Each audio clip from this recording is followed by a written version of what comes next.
every athlete forever. A busy weekend in Tuscaloosa, Alabama starts with some baseball. Tonight, it's the 25th ranked Alabama Crimson Tide welcoming the nation's #1 team, the Arkansas Razorbacks, to Sewell-Thomas Stadium. And we're glad to welcome you inside the broadcast booth. Roger Hoover alongside former Tide and Major League pitcher Lance Cormier. And Lance, we've got two teams that are really streaky.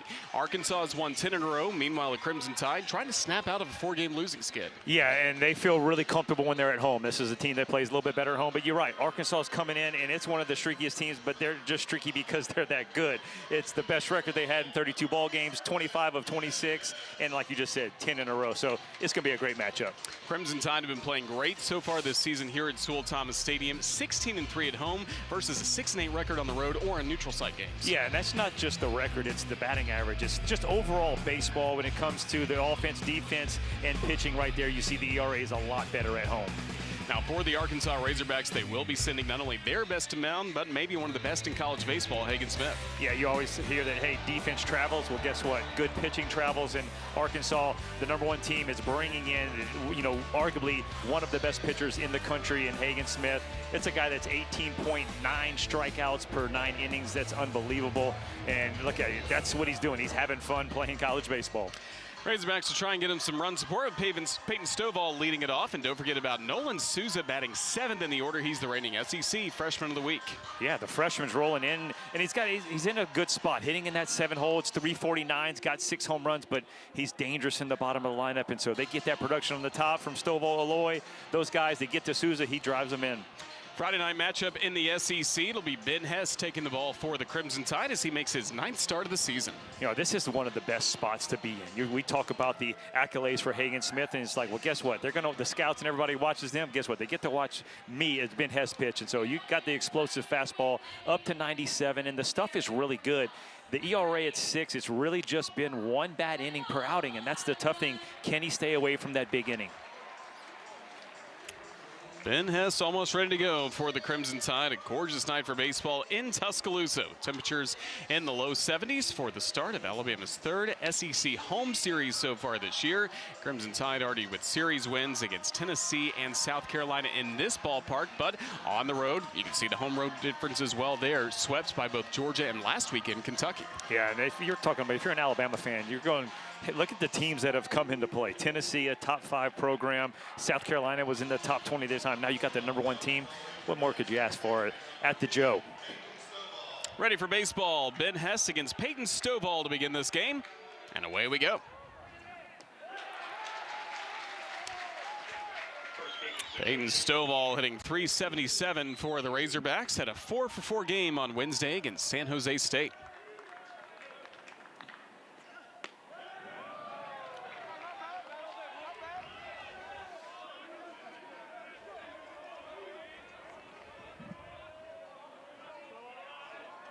One of the 3 team captains for the Razorbacks, Peyton Stovall. Knocks it foul, and a fastball from Hess at 93 miles per hour. I mentioned the fastball will be up to 97. It can even get to 98, but I think he's really good when it's under control. It's not overthrowing, and it actually has a little bit more movement. It's not just a straight 4-seam.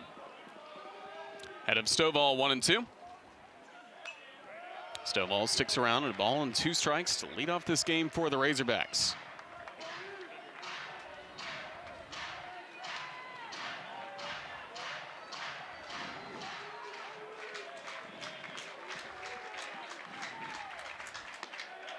Little high and a fastball at 94 to even the count 2-2. Yeah, that's where he wants to go. That's the fastball that Ben Hess provides, is the good spin on it. The spin rate's tight, and so he gets up there and he's able to pitch up. And if he can get the fastball established up there, that makes his breaking ball even better.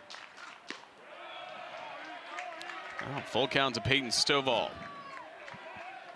Trying to get on base for the Razorbacks to begin this ball game.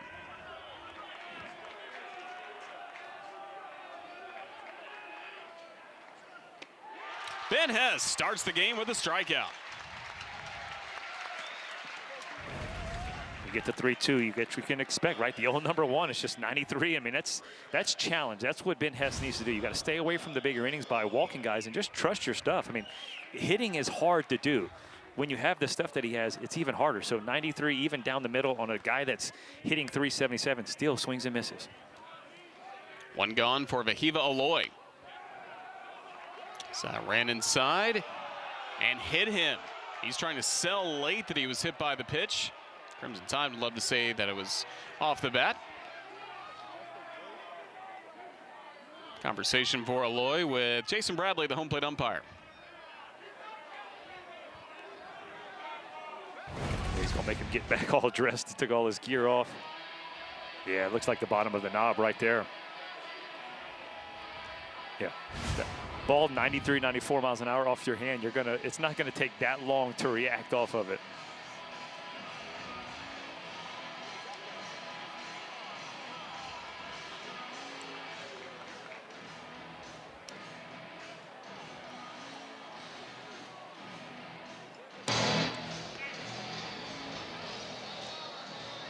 The previous play is under review.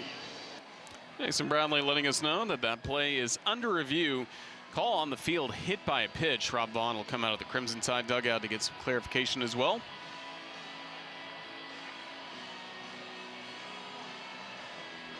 Last thing Alabama wants is free base runners. Got Hess into some trouble. A few of his starts so far this season. You know, I just go off to the first reaction, right? Because if that ball hits you right there at 94 miles an hour, you're not just going to hold the bat and be like, and then shake it a little bit later. But if it does, that's going to leave a mark, no doubt about that. Ball just ran in on Ben Hess. There's the call. After review, the call of the field of foul ball stands. Arkansas with one challenge remaining. So only 8 pitches into the game. Now the Razorbacks with just 1 challenge remaining.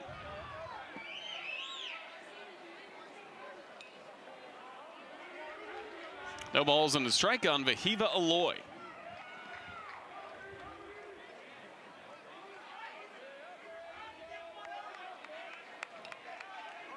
.294 hitter. He leads the Razorbacks with 9 home runs this season.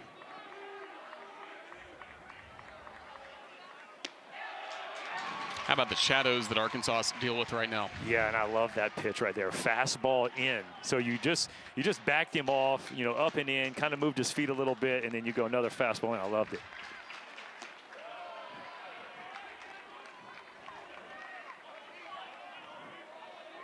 Most of the upper body for Hess still in the sunlight. Standing in the shade, Vahiva Aloy. Yeah, I mentioned how hitting is tough already, but you start mixing in shadows like that, trying to pick up the ball out of the hand.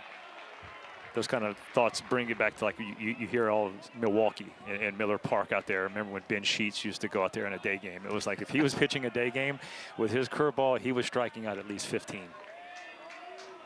The 1-2. Taps breaking ball fell. A ball and 2 strikes on Aloy.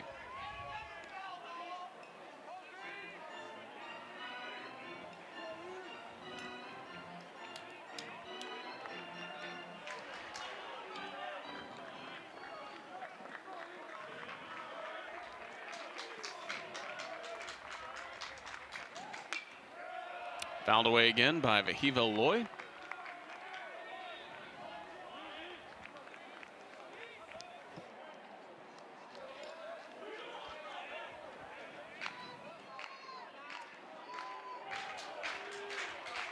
The 1-2.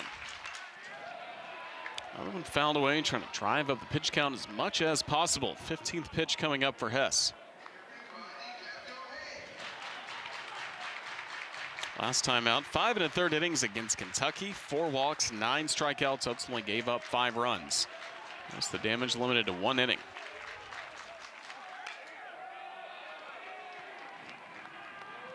That's a great at bat right here. Aloy has seen all the pitches. You've seen the slider, you've seen the fastball. That was the slower overhand breaking ball, and he's just out in front, but doing a good job of just continuing to just spoil those pitches, and a lot of that just giving him a lot of time. Look how far back in the box he is, getting a chance to see that ball deep. 9th pitch of the at-bat. In the air to right field, slight hustling in, but that'll drop in for a hit, and Vahiva Aloy is aboard with a 1-out single. First Razorback on base for head coach Dave Van Horn, 3-time SEC Coach of the Year, including last season. He's been the leader of this program since 2003. Well, it almost seems like could this be the year he gets that first championship? I mean, he has been to, you see the 7 College World Series and doesn't have one yet, but you're looking at one of the best, head coaches, not only in this conference, but in the country, and he's been doing it for a long time. He's built up a winning Razorback team this season, 29-3 overall, 11-1 leading the way in the SEC West. Keeps climbing on up, 5th all-time with 868 victories. Some great names on this list. Right? I mean, you're talking, that's a Mount Rushmore of head coaches. And 3 of them are active. How about that? Because you're seeing him, really Coach Bianco, and Coach Corbin. Ben McLaughlin hitting .303 with 5 homers, 26 runs batted in.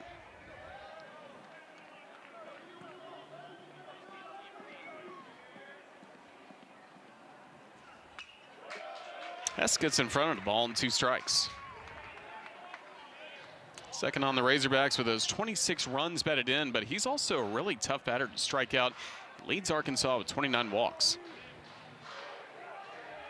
Well, early on, you're seeing a lot of fastballs, but they're fouling off. Hess hasn't been able to get just the fastball where they swing and miss and get that whiff. Stays away 2-2.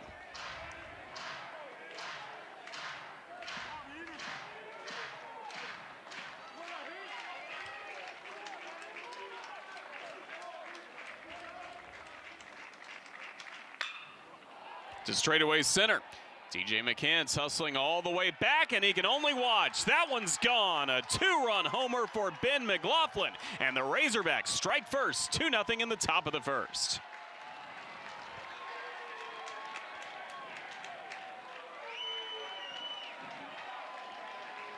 Sixth homer of the year for Ben McLaughlin.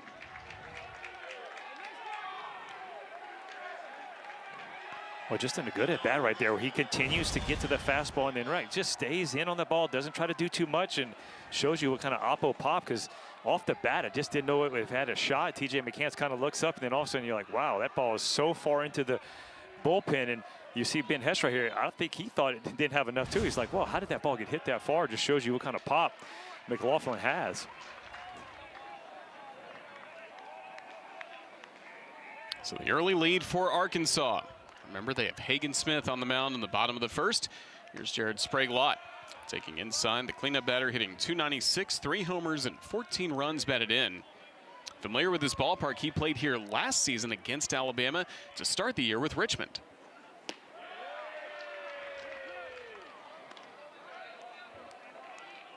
And 4 hits over 3 games against Crimson Tide, including a home run on opening day. Another one of the talented transfer portal options for the Razorbacks this season. Good addition to the roster. Now Hess falls behind 3 balls and a strike. And what's been a lengthy top of the first.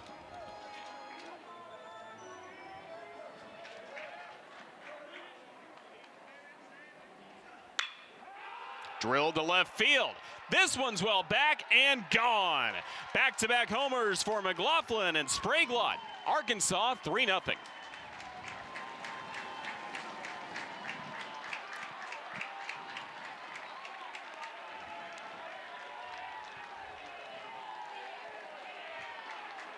Second home run in this ballpark for Jared Sprague-Lott.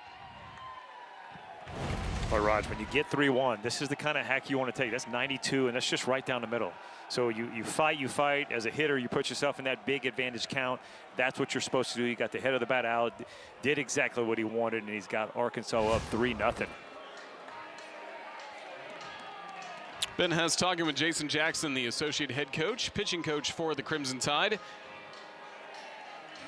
He's worked with Ben Hess all throughout Hess's career in Tuscaloosa as Hess makes his 9th start of the season, and again has run into some tough innings, even in the first sometimes. Saw that a few weeks ago against Tennessee. And when you're talking, you know who you're going up against, right? Ben Hess knew he's starting on Friday. He knows who the other starting pitcher is, and so sometimes you can, play that in your head. You're not pitching against Hagen Smith. You're pitching against the Arkansas hitters. And right there, but you also think, like, sometimes I got to be perfect. I got to do that. That's not how it has to happen. But when you fall behind hitters and you have a guy kind of push the, the limit with, Aloy was fouling a lot of balls off, and then McLaughlin had a good at bat, let it affect you a little bit, and now you see yourself down 3-0. Now you're coming from behind. It's going to be tough to do for the Alabama hitters. Next to the plate, the right fielder, Kendall Diggs. Well, they're one of the 3 captains for the Razorbacks this year, along with Peyton Stovall, who we've already seen in the top of the first, and then tonight's starting pitcher, Hagen Smith. Hess gets in front 0-2.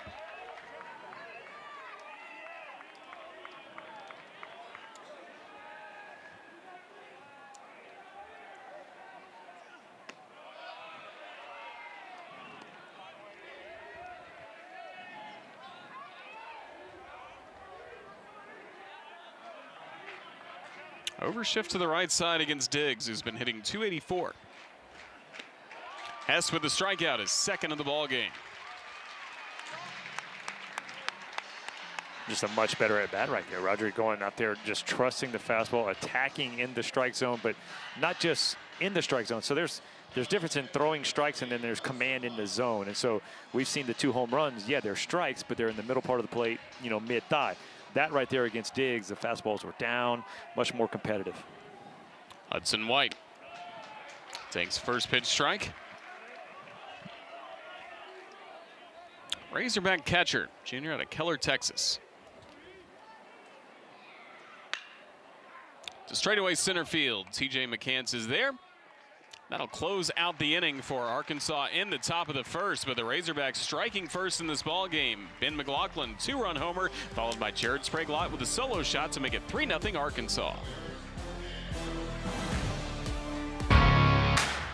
Legacies rise from purpose. They're developed through passion, determination, and the power to follow through. This is where ambition meets opportunity. What happens next is up to you. The University of Alabama, where legends are made.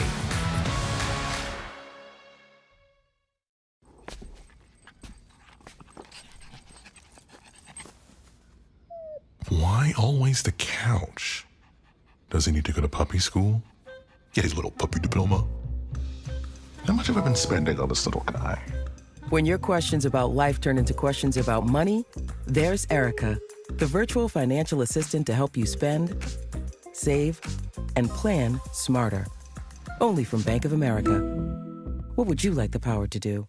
For the Arkansas Razorbacks with a pair of homers in the top of the first, and already some run support for one of the nation's best pitchers in Hagen Smith, starting his warm-up tosses on the mound for the Razorbacks. He leads the way 6-0 on the season, a 1.76 ERA, 83 strikeouts, 41 innings of work. Yeah, Roger, I mean, that is, look at the strikeouts to walks, 83. I mean, everything about him is good. It's top-notch, and that's why you're talking about one of the guys that is probably going to be picked in the top 5, no doubt top 10, and the best amateur lefty in the country. And when you see the fastball topping out at 99 to 100, yes, it's good. But he also attacks the strike zone with a slider, a splitter, a cutter. He's got it all, and it's just one of those things. It's really clicked. Last year, he kind of started, but they put him in the bullpen because they were like, hey, we want him to come in and kind of just finish a game as a finisher, not less a closer. But now as a starter, he's shown that he can be one of the best pitchers in all of the country. Hitting the ball tonight against the Crimson Tide with Gage Miller at the top of the order. But beyond that, some changes for the Crimson Tide batting order from the last time the Crimson Tide played at home for a weekend SEC series. We'll talk about that in a moment, but first, here's Gage Miller against Hagen Smith.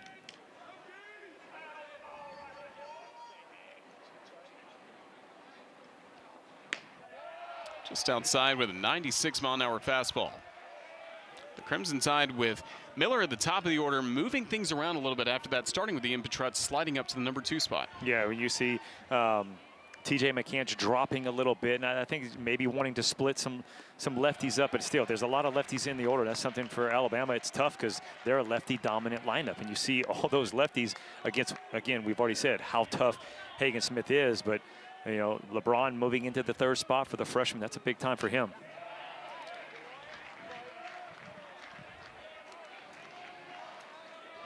All starts at the top of the order for the Crimson Tide with Gage Miller. It was 1 for 11 at the plate last weekend against Kentucky, still hitting over 400 at 417 coming into this game. Hagen Smith gets the counts 2-2.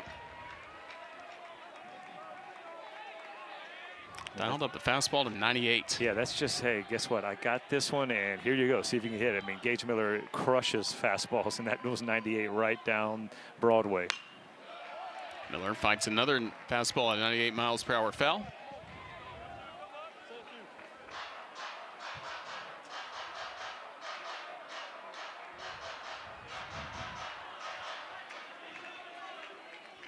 Smith with a 2-2.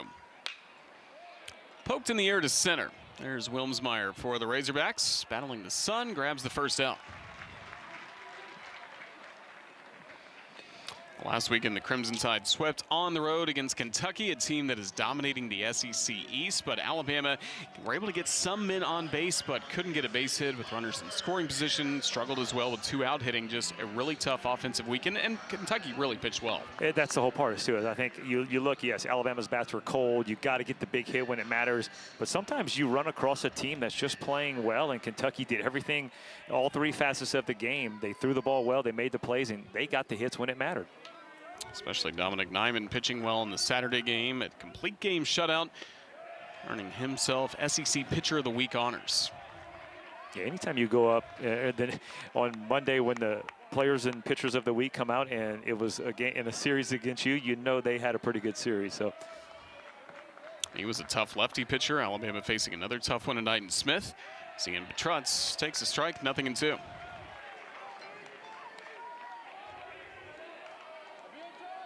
Petrutz hitting .400 over his last 18 games as he's made the transition to SEC baseball, transferring to Alabama from Maryland. Skips home from Smith. That's a good call, skips. You're right about that. Smith can only laugh about it. Yeah, that's the beauty part about a pitcher. Start licking the fingers, but something was wrong. I don't know what that was wrong. 1-2 to Petrutz. Check swing, went around on a fastball at 96. First strikeout for Hagen Smith.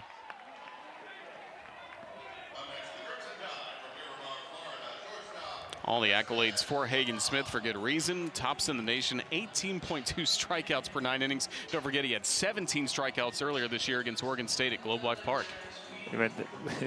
You put that in perspective. That's every time he pitches, every inning, you multiply by 2. So he's getting 2 batters per inning out.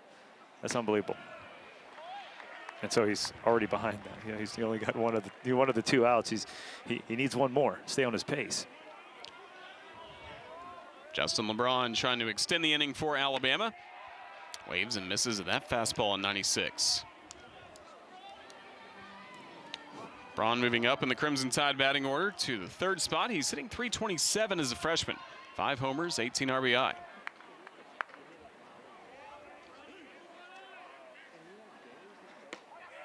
Smith in front, 1-2. It's a tough draw, though, in your first start in the 3-hole. 3 runs of support in the top of the 1st for Smith. Is 1-2. Hit high in the air to left field. Edmondson just shy of the warning track. Puts it away to close out a 1-2-3 bottom of the 1st for the Razorbacks with Hagen Smith on the mound. 2nd inning coming up. It's still Arkansas 3, Alabama nothing.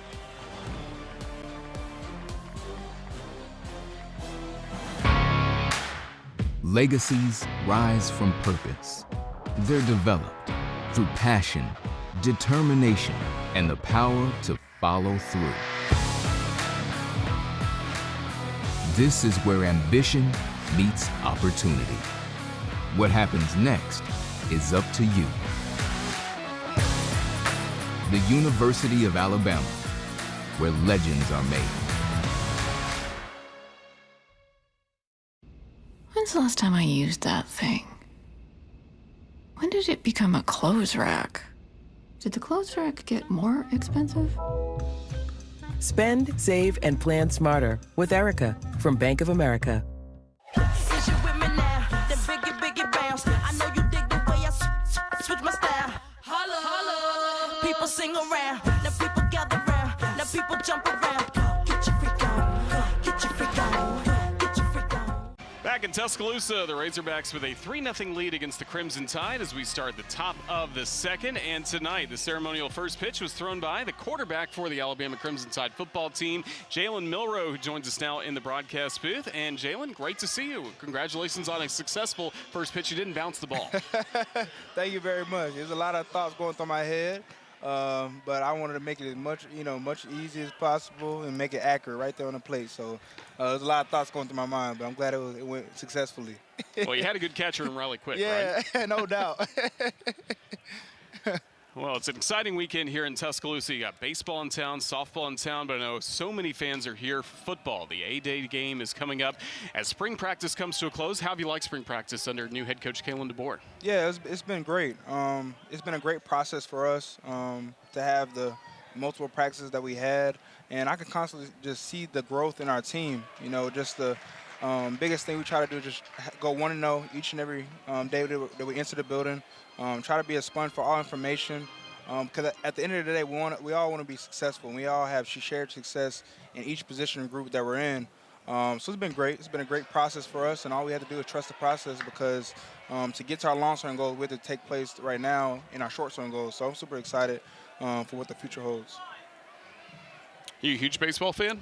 Did you play a lot of baseball growing up? So honestly, my dad introduced me to baseball when I was 4, right?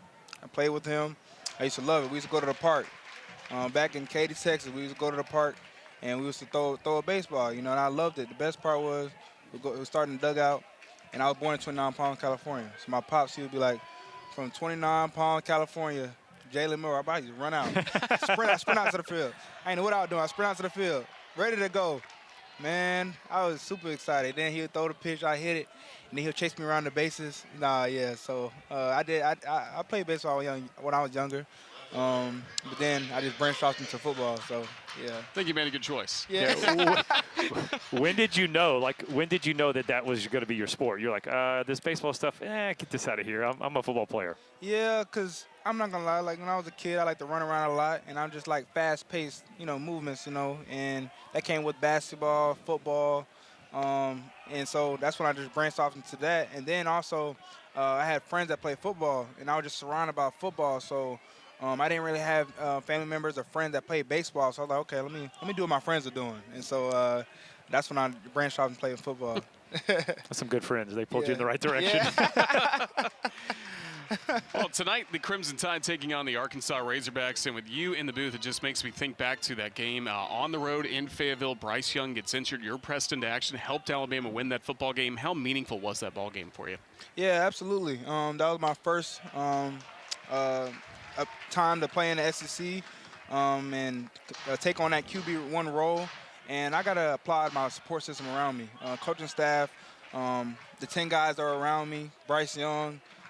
So there's a lot of contributors to allow me to be free, honestly. And it was great to be on the road and then have a challenge that was ahead of us. We had to complete the game, we had to finish the game out strong. But I got to applaud my support system around me because they allowed me to play free. And it was definitely an unfortunate circumstance to go in that circumstance. But I was ready because of who was around me and who put me in a position to be successful. Sousa's walked. Edmondson with the strikeout. Now Ty Wilmsmeyer to the plate for the Razorbacks. You just mentioned about playing on the road. And I know you haven't had it as many years, but what has been your favorite place to play outside of Bryant-Denny Stadium? I know that would be the answer, but on the road, what's been your favorite place to go? Honestly, I prefer away games. I love away games. I like being road warriors. I like challenges. I like when everyone is against you in the stadium. That's what I like. I love those games, especially a night game on the road. That's the best. But if I was to say one particular game, I'll probably say Texas A&M, Texas A&M or LSU. Keep them naming. They're all fun to play, right? I keep on going. Yeah, I got a lot of good memories playing on the road But I'll say probably Texas A&M. Texas A&M. Kind of with that as well, it was at night at this point. 4th down, 31 to go to the goal line. Just take us through the preparation. You guys have practiced that play before. What led to success on what was ultimately the game-winning play at Auburn this year? Yeah, absolutely. It came from preparation. I can truly say that because the start of the season, we have a process where we go Friday walkthroughs and go through every situation that we can possibly be in a football game. And that's when we really have to lock in. And if we don't do it at full speed or do it 100%, we're going to restart it. And we're going to do it until we're perfect. And, you know, as players, we can see it as why is coach being so hard. But it's for moments that take place that we might not have seen early in the season. So the biggest we have to do is have have advantages where, you know, you go back to your level of training and stuff like that. So that was an opportunity for us to do so. And so the biggest thing I saw was everybody in their eyes weren't nervous at all. We were ready to finish the mission, and that was a part of our mission.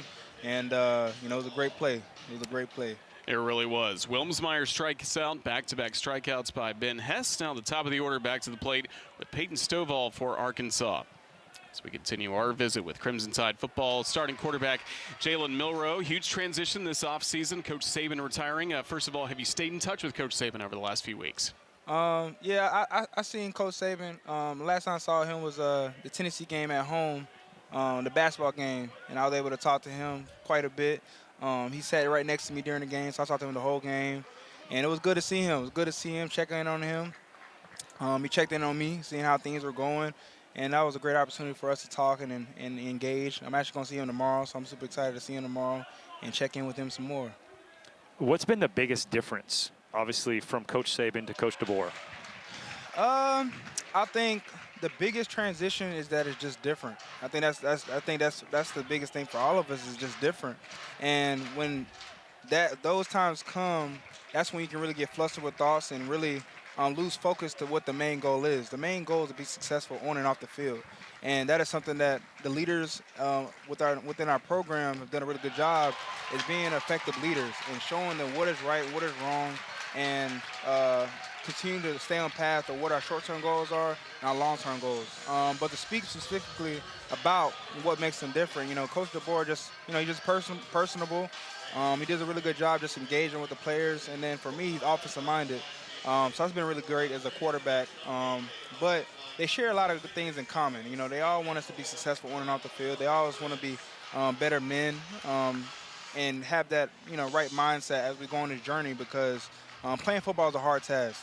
And we have to embrace the challenge. We have to embrace what it takes to be a champion. And they do things differently, but it's all correlates to the same thing, to be successful. Jalen, thank you so much for joining us. Give the fans a Roll Tide before you go. Roll Tide. Yes, sir. Let There go. you go. Crimson Tide to the plate baby. when we return in a moment.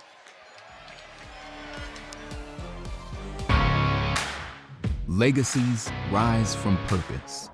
They're developed through passion, determination, and the power to follow through. This is where ambition meets opportunity. What happens next is up to you. The University of Alabama, where legends are made. When's the last time I used that thing? When did it become a clothes rack? Did the clothes rack get more expensive? Spend, save, and plan smarter with Erica from Bank of America.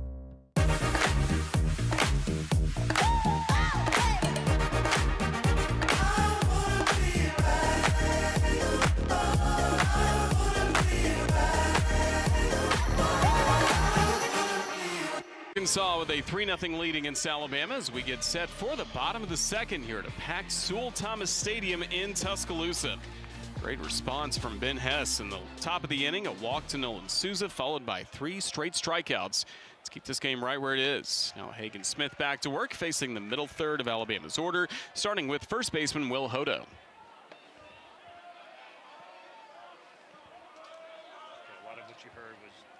A lot of what you heard was just a lot of process, a lot of, that well-spoken young man, just about you know, everything that you want to preach, and you hear that Coach Saban has preached, and it really has sunk in with him. You know, sometimes you wonder, hey, is what we're trying to get across, does that reach these young men? And it's obvious that the process, I mean, he mentioned that word 2 or 3 times, that has sunk in, and that it's, yes, it is about doing everything you can do to make your team successful.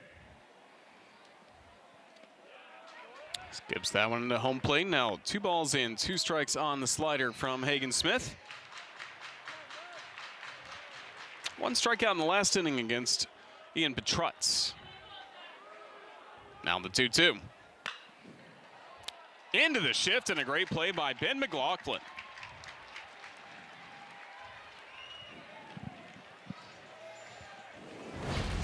You in your head, you're like, yes, light it, squared it up, and then you're like, man, that's the tough part about baseball. This is why baseball is fun, right? As a pitcher and a defensive player, not as a hitter. You don't get to square a ball up of Hagen Smith very often. You finally do, and a guy makes a diving catch. Quite a game already for McLaughlin. 2-run homer and that diving catch. Now TJ McCants to the plate. Razorbacks have seen him before with the Ole Miss Rebels over the last 3 years. McCants coming to Alabama in the transfer portal. His average now at .308. Still 12 homers on the team, second most behind Gage Miller. Late on the fastball, 1-1. McCants got off to a great start for the Crimson Tide to begin the season. And overall in non-conference play has hit .363, but the average down to .212 in conference play. Also the strikeout to walk numbers as well. 18 strikeouts compared to 2 walks against SEC pitching. Yeah, you see their RBI as well. And it just shows you how tough the SEC is. It's not that, hey, yes, he might be struggling a little bit, but when you're facing the quality of arms, it is a lot easier to struggle.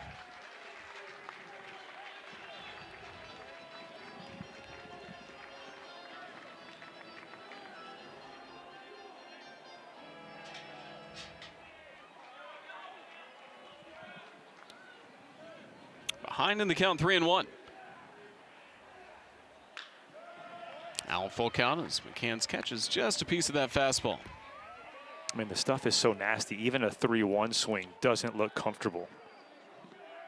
I mean, that's one where you're wanting to get the head of the bat out, wanting to not miss a fastball. He gives you the fastball and still not able to do anything with it. Base is empty, 1 gone. And the payoff pitch. Another one hit foul.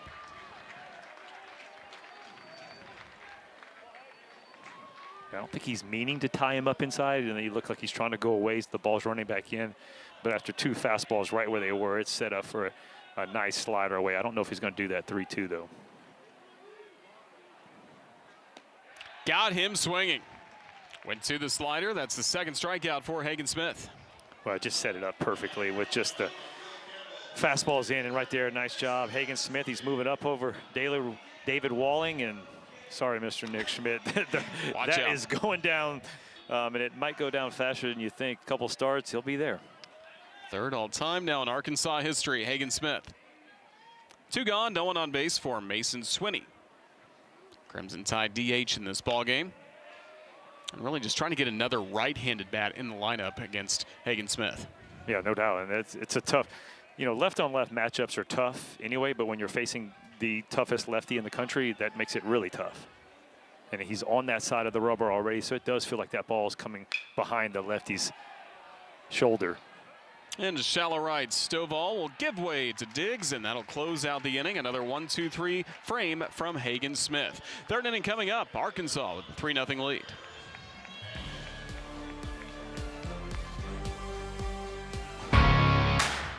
Legacies rise from purpose. They're developed through passion, determination, and the power to follow through. This is where ambition meets opportunity. What happens next is up to you. The University of Alabama, where legends are made. When's the last time I used that thing? When did it become a clothes rack? Did the clothes rack get more expensive? Spend, save, and plan smarter with Erica from Bank of America. Gator Light. Rapid rehydration with a specialized blend of 5 electrolytes and lower sugar. Hydration for every athlete, forever. Arkansas with a 3-0 advantage against the Crimson Tide, and the Razorbacks 29-3, best start in program history. Also factor in one of the best starts they've ever had in SEC baseball, 11-1.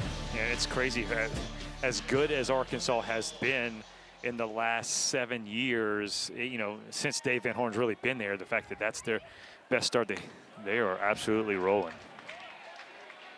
It's been a long time since a start like that for the Razorbacks, and kind of shows a bit in the young Dave Van Horn, player for the Razorbacks back in 1982. And Arkansas got off to such a great start to that season. Coach, 27-3-2. Coach, we got the wrong leg on the stretch. I don't know what he's doing. We got to go the other leg. I think he's figured out the fundamentals since then. I was watching him during pregame. Before they started batting practice, they were doing just a long round of infield, and he was out, you know, out there with the shortstop, second baseman, just moving his feet, just almost like thinking like, hey, I could still be out here with him.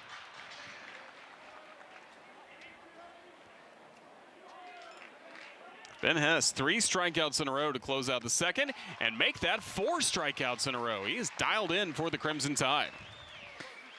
Well, that's when Ben Hess is at his best, this is what you're going to see. The fastball that keeps riding up. Hitters think they can get to it, but at 94, and then it stays.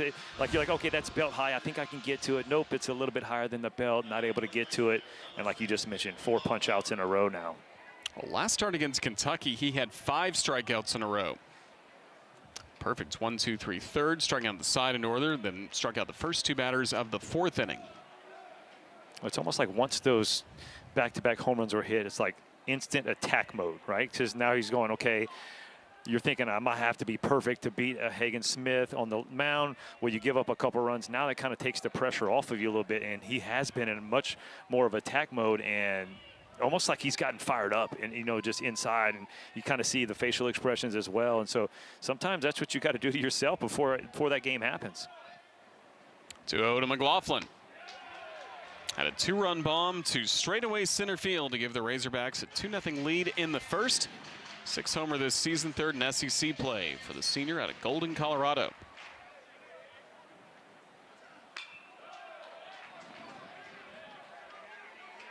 Two innings ago as McLaughlin, a great start for Arkansas. Well, look at that fastball, just down the middle, absolutely crushes that ball. Doesn't try to do too much, just stays right through it, throws the barrel to it, and into the bullpen. Hess with the 2-2. Check swing, laid off, full count. Went to the curveball, below the strike zone.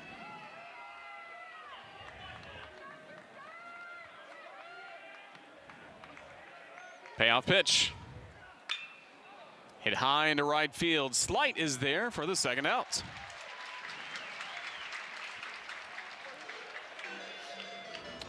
So McLaughlin homered back in the first inning. Jared Sprague-Lott would also follow with a homer. Yeah, he fell behind 3-1 after that tough at-bat, the McLaughlin at-bat. Then he falls behind 3-1 and grooves him. And Sprague-Lott said that's what you do with a 3-1 pitch. Sprague-Lott to the plate with 2 outs and nobody on base in the top of the 3rd. As starts him with a strike.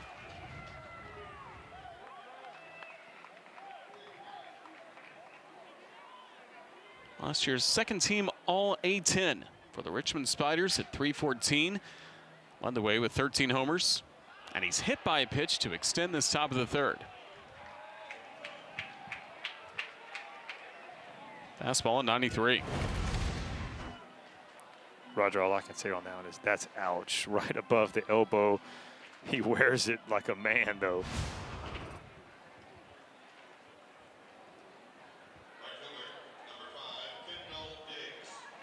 That ends a stretch of 5 in a row set down by Ben Hess.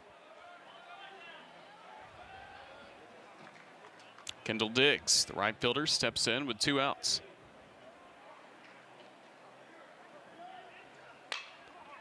Down the right field line for a base hit. Slide cuts it off before the warning track. Spraglod will get the hold at third on the 2-out single by Kendall Diggs to give the Razorbacks men on the corners.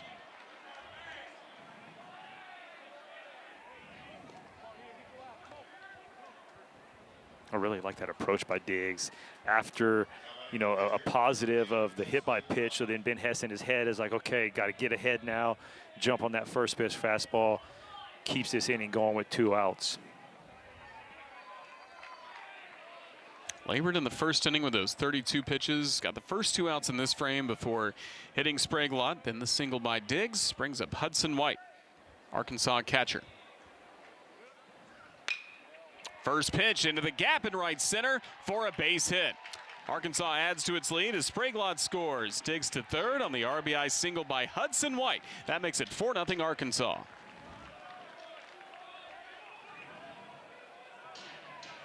Well, this is just a lineup that's going to jump all over the heater, and that's what they've done. They swung at a lot of fastballs, so it's almost like that's the game plan.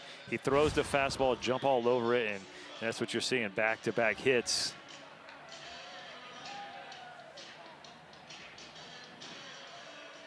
Inning continues for the reigning SEC Freshman of the Week, Nolan Souza.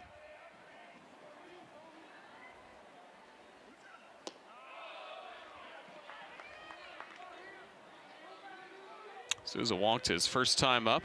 Great series against Ole Miss, including 3 home runs, 9 runs batted in.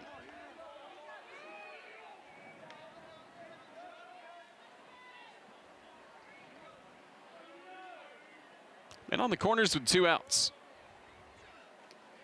This gets away from Gassetti. Here comes Diggs to Hess. The tag, and Diggs is safe. 5-0 Arkansas.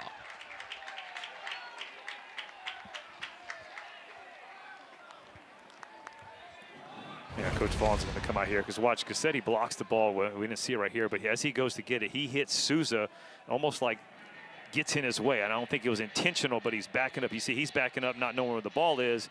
But Coach Vaughn's going to come out here and talk to Jason Bradley and just kind of, hey, my man was trying. I don't know if they can, you know, what they can do with that, but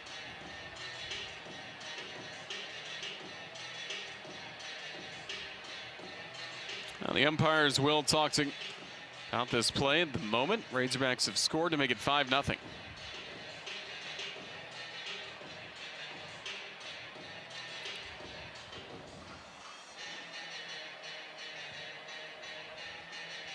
Situation where, Roger, I don't know if what you can do. Because I mean, it didn't look intentional. A lot of times when that happens, the hitter's just going to routinely back out because he knows that the runner's coming in. He doesn't know where the ball goes because he's in front of the play.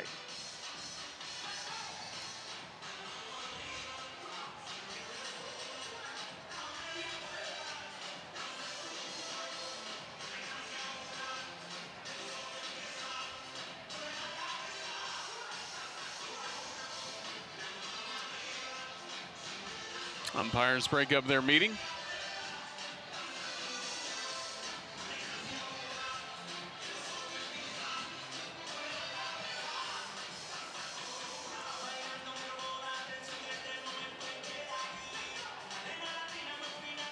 Now we'll talk things over again.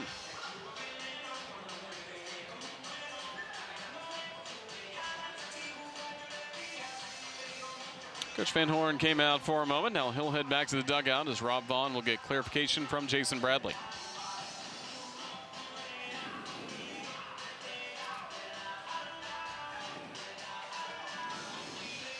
Yeah, I think that has to be the conversation, is like the hitter has no clue where the ball is. All he's doing is getting out of the way of the runner coming in. Little unfortunate luck. When it comes down to it, though, I think Diggs beats Hess to the plate anyway, right? So even if Gassetti's there, being able to flip the ball, if Hess is not there and Diggs beats him, he's still going to be safe. So with that, 5-0 Razorbacks, a wild pitch by Hess, bringing in this run. Now Souza in front, 2 balls, no strikes. Now 3-0. That's a lot of respect right there for the freshman.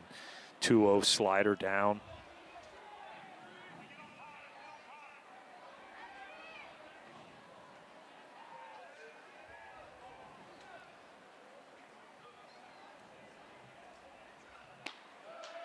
Puts a fastball in there for a strike, 3-1.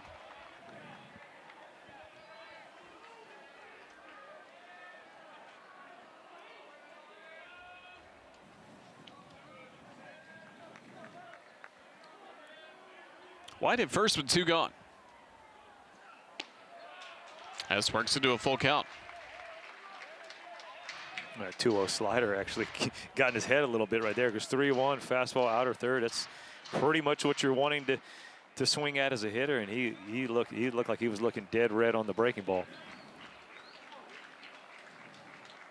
After it was 3-0, payoff pitch.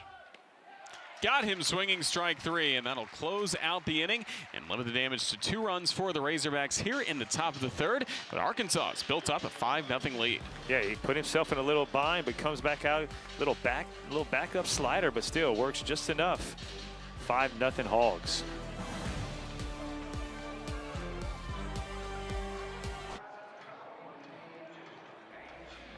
6 up, 6 down so far for Hagen Smith against Alabama. We take a look at the differences he's made from one year to the next. Fastball velocity up 2 miles per hour. Also the strikeout percentage, that whiff percentage up to 41% this year, Lance. Yeah, when you look at the D1 average, 18%, he's sitting at 41, and the fastball whip percentage is unbelievable, you know, compared to everybody else. But he was good in 23, no doubt about that.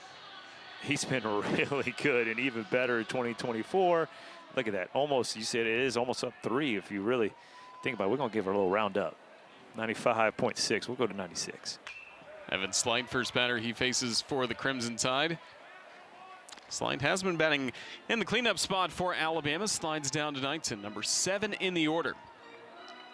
292 average overall. In SEC plays hitting 204.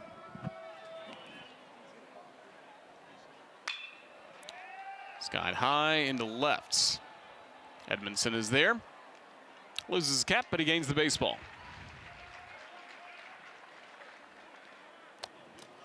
Imagine a lot of that for Smith as well. Yes, work with Matt Hobbs as pitching coach, but how about work from one season to another in the weight room, working with Hunter Bell, the strength coach? And I think that's what you're talking about. I mean, it's a 6'3", 225 frame. I mean, that's what you're looking for when you're thinking, hey, frontline starter.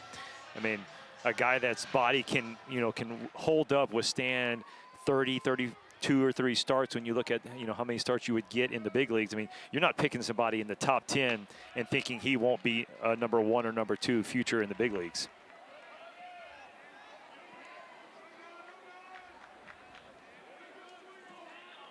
Matt Cassetti, Crimson Tide catcher.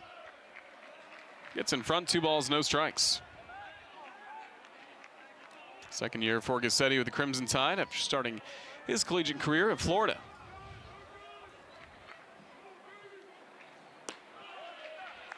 Smith falls behind 3-0. So far this season, 85 strikeouts compared to only 14 walks for Hagen Smith. 3-0 pitch. Back in there, 3-1. Yeah, eased up. 95. Dialed it back just a bit.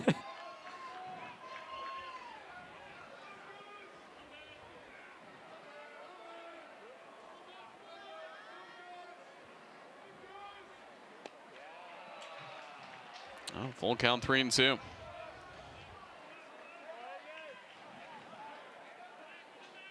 Cassetti trying to be the first Crimson Tide base runner tonight. Payoff pitch. Low, ball 4, and Cassetti's aboard with 1 out in the 3rd.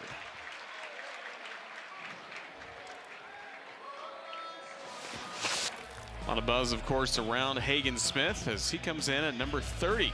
According to Kylie McDaniel of ESPN, as the top SEC prospects in this 2024 draft. Ben Hess on this list as well. So again, we've got one of the best pitching matchups in all of SEC baseball and college baseball tonight in this ballpark. Yeah, I think that list is a little dated because I'm going to say my man Charlie Condon, Braden Montgomery, those guys. I think Jack Caglianone's going to stay up there, but Condon, Montgomery are going to move up. But I think Hagen Smith he's arguably going to be in the top 5 picks, maybe top 10 if he slides. But that's one of those, if you let a guy like that slide, the lefty with a power arm, you don't see many of those make it that far. Well, Bryce Eblin at the plate for the Crimson Tide. Went around, and it's now 1-1. Good for the Crimson Tide to get Bryce Eblin back healthy and in the lineup. Really haven't seen him since the Georgia series. Battling a hamstring injury.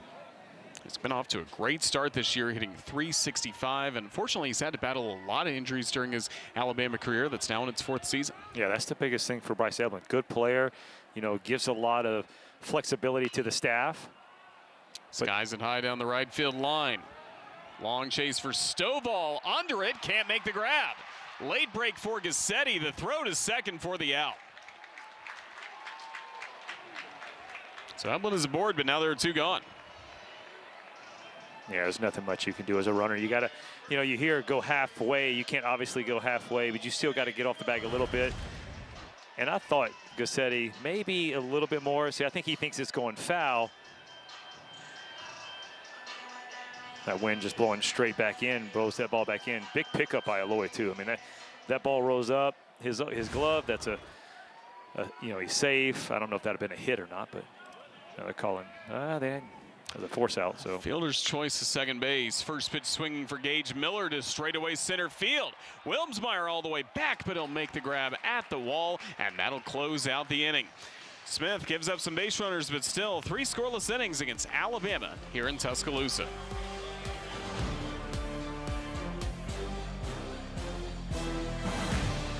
Looking first time up. But the Crimson Tide 4-8 so far. Again, all against the SEC East, including the team dominating the East, Kentucky. Now settling in against the West, but good news is a lot of matchups coming up at home, starting with Arkansas. Then next weekend, Texas A&M.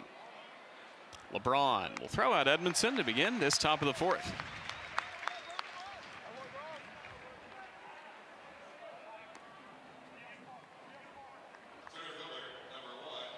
Might have noticed as well, camo ball caps back for the Crimson Tide. As Alabama really wore these caps all throughout the great stretch run in May and in June, winning the Tuscaloosa Regional before falling to Wake Forest. In the Super Regional, Wilmsmeyer skies it high to the left. There's Ian Petrutz for out number 2. But the players wanted to change it up a little bit. Hadn't been wearing the traditional crimson ball caps to start the year. Well, I mean, why wouldn't you, right? Baseball, superstitious, that doesn't go together. Oh, wait, yes, it does. And, hey, some way to turn your favor around. But, again, in that same conversation with Coach Jackson, he said that Coach Vaughn talked to the team. He's like, I know it feels like it's been 6 months since we won a game. He said, but we had a bad week. It's literally been 1 week, and that's the part of the baseball. You're going to get another game. And so being able to flush the week and not let it affect the next games. But, when you have that kind of a week, it seems like it's a lot worse than it is, but you just make it a point where it is only those 4 games and move on from it. Swept at Kentucky and then fell in a midweek game earlier this week against South Alabama on Tuesday. Peyton Stovall grounds into shallow right. Bryce Eblin's there to close out a 1-2-3 inning for Ben Hess, his first perfect inning of this ball game. When we come back, we'll be joined by the head coach of the Razorbacks, Dave Van Horn, next here on the SEC Network. 5-0 lead for the Arkansas Razorbacks against the Alabama Crimson Tide as we'll start this bottom of the 4th here in Tuscaloosa. Alabama will have Ian Petrutz. Justin LeBron will Hodo to the plate up against Arkansas lefty Hagen Smith.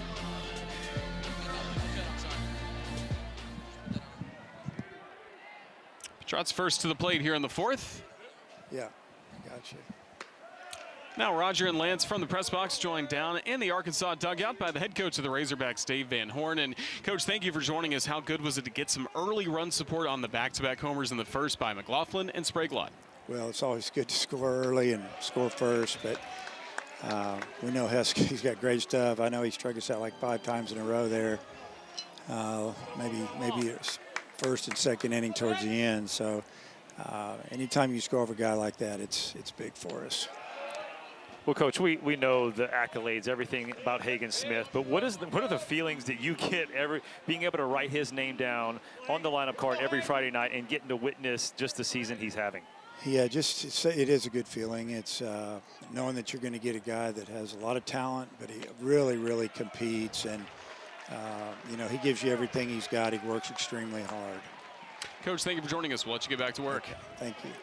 Head coach of the Arkansas Razorbacks, 3-time SEC Coach of the Year, Dave Van Horn, may very well be on his way to back-to-back honors from the league office. Every year, it's like even when they have the superstars or they don't have the superstars, they just keep winning. And he was talking early before batting practice. He's like, look, I don't know, people say we don't have fun. He goes, we have fun in the dugout. We just don't want it to be, we're business when it gets to the point when we get between the lines. And they have been unbelievably business-like this year, racking up win after win. I think they have a lot of fun at Baum-Walker Stadium. At least the fans do in the stands. They've now won 23 straight there. That's a new school record. Well, I mean, you always hear the thing, fun is when you what? Win. Yeah, that's right. And they're doing a lot of winning, so I guarantee you they're having a lot of fun. Crimson Tide with a leadoff walk to Petrutz. Now Justin LeBron. Fly out to left field his first trip to the plate. Still hitting .333 in SEC play as a freshman. He's made a lot of nice plays defensively. It's almost like Alabama has to get that first hit, right? Somebody's got to, whether it's an excuse me, something, little bloop here, but it's almost like if you don't ever get that first hit off Hagen Smith, then it just keeps piling up and piling up. But they've gotten the runners on base with a couple walks. Well, Coach Vaughn always calls it a pack offense, attacking a dominant pitcher like Hagen Smith. And sometimes it just takes the one guy to get it, and then they start to flow a little bit.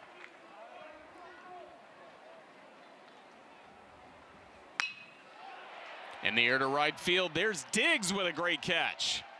Takes away what could have been Alabama's first hit.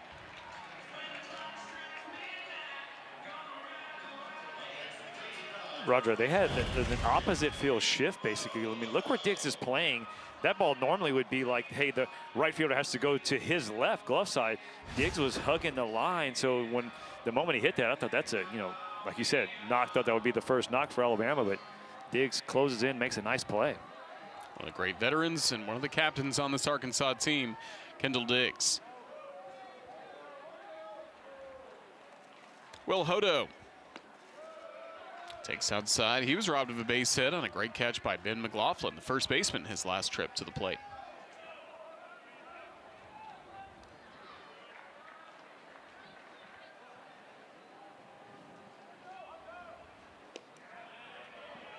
Two and 0.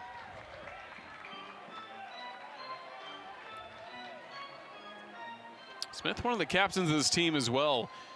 Coach Van Horn talked about not necessarily through words, not necessarily being a vocal leader, but just by hard work and teammates taking his example. And that's the tough part. Some players aren't vocal. That's not who they are. So it's, hey, like I've seen coaches go to players and be like, hey, I need you to be a leader. Well, like sometimes you can't pull a guy out of who he is. And so the fact that he recognizes that, but just says, hey, show the guys your hard work, what that does, it'll pay off, and lead by example that way. And Coach Van Horn talks to me. He even said it in his interview, like this guy just goes out there and works hard and competes. After falling behind 2-0, the count even at 2 balls, 2 strikes to Hodo. Quick check at first at Justin LeBron. Excuse me, Ian Petrutz.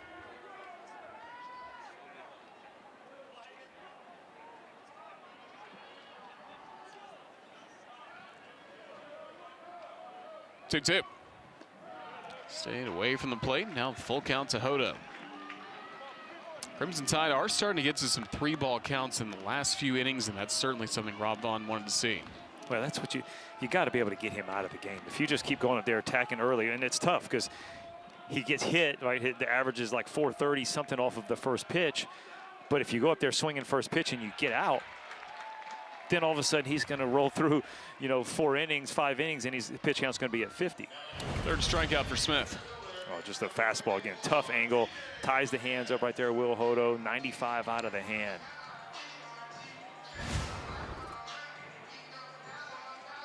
.53% of the batters he's faced, he's struck out. Look at that average or percentage compared to the major league average, only 23%. You really can't say anything else about it. It's just awesome. First pitch swinging, popped up by McCants. Hudson White wants to make the play.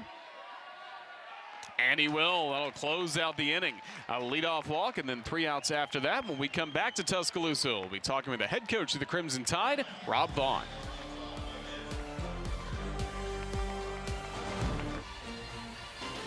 It's a 5-0 lead for the Arkansas Razorbacks against the Alabama Crimson Tide. A packed student section out beyond right field. The right field Rangers taking in first of 3 this weekend between Alabama and Arkansas. Roger and Lance from the press box now joined in the Crimson Tide dugout by the head coach of the Crimson Tide, Rob Vaughn. And Coach, thank you for joining us. What have you liked about the response you've seen from Ben Hess the last few innings? Yeah, I mean, especially in the first. That's what I went and told him after that second inning. You know, they got him, took some good swings. He just left a couple pitches in the middle to some dangerous hitters, and the wind was gusting pretty good, and they put good swings on him. That happens. And, you know, he goes out there and walks the leadoff guy in the second. It could have got messy, and instead he responded and made some big pitches and got us out of that inning, and he's still in the game. That's what I told him. I said, man, your job's to go give us a chance, and he's doing a heck of a job of that right now. Got into some 2-out trouble, and they put some good swings on him there in the third, but had a really good last inning, and that allows him to go back out for us in the fifth, and that's big for us.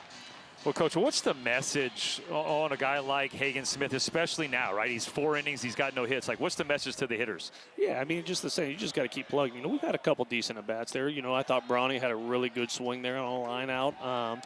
He's good. He's good. You're not going to get a ton of opportunities for him.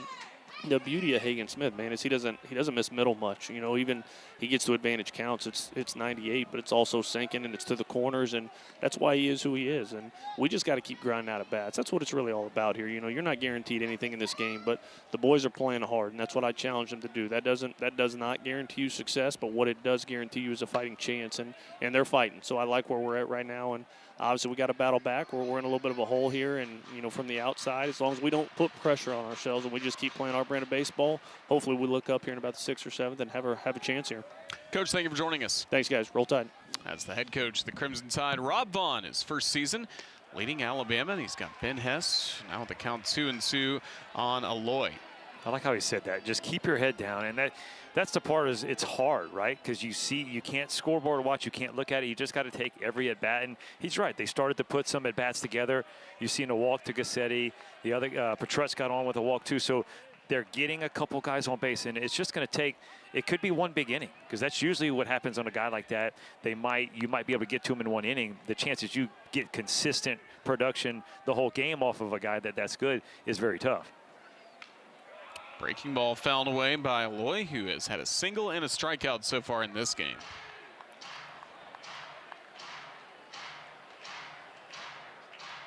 Ben Hess continuing to work here in the 5th.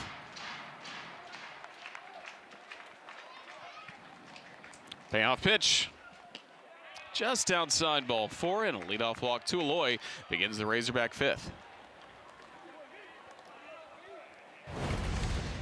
But this is the part where Coach Vaughn's talking about that, and it is off. You know, pulls it a little bit, but he has done a nice job of settling in. And I mean, your goal is to go out there, and even if you're down right now, like the more he can save the bullpen, the better it is for the rest of the week and for the Alabama staff.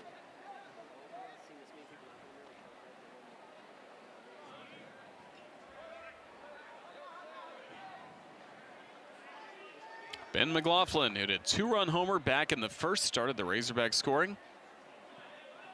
Had a hard hit line out to right field last time up. Sends the first pitch into straightaway center for TJ McCants for the first out.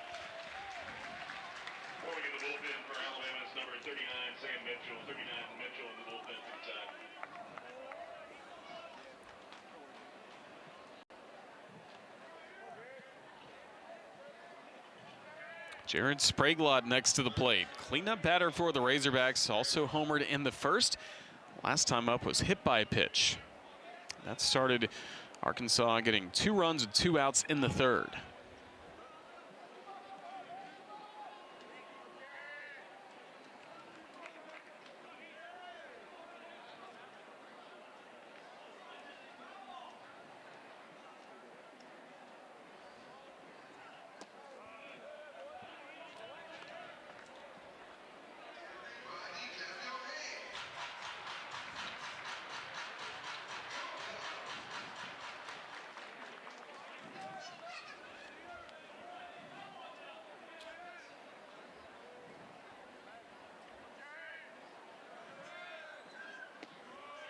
Curveball misses low to make it 2 balls and no strikes.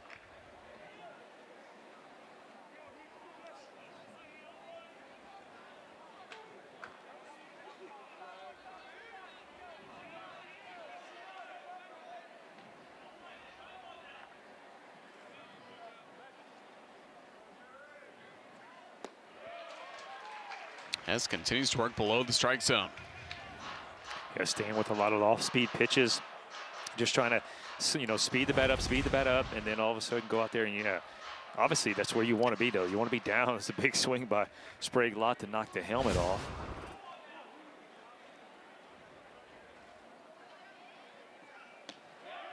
Comes back with a fastball that just missed the corner, 3-1.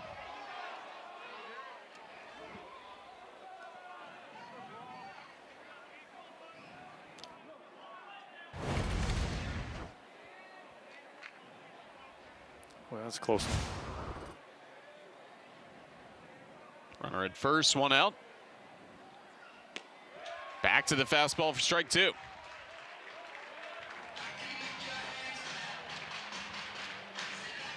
Two walks, including 1 this inning to Aloy, compared to 7 strikeouts for Ben Hess.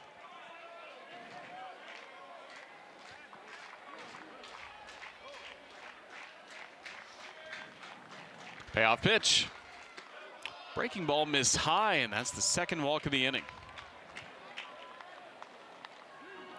Last couple of curveballs that he's thrown, Roger, it looks like the arm's slowing down a little bit, almost like he's trying to aim that curveball instead of just really coming through with conviction on it.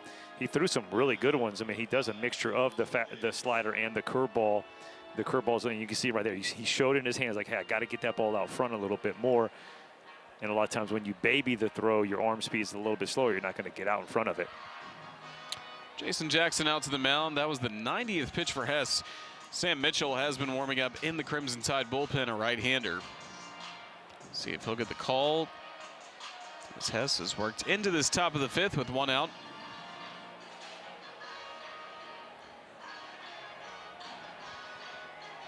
You know, one thing they do have, though, is Bama comes back next week with a Thursday game. So being down 5-0, Hagen Smith rolling, is this a point where they're going to stick with him? But that's kind of talked with JJ earlier, like, hey, you know, is it, you know, what dictates on whether or not Ben Hess comes back on the Thursday? And he said just kind of how the game goes, how he feels. So going right now, hey, is this a spot where you could take him out at 90 pitches? Or maybe 1 more batter? Right, I mean, maybe trying to get through the last inning, maybe the 2 outs. You have to see either team turn a double play, so you never know. It might get you a little ground ball. Will be veteran Kendall Diggs to the plate with 2 on and 1 out.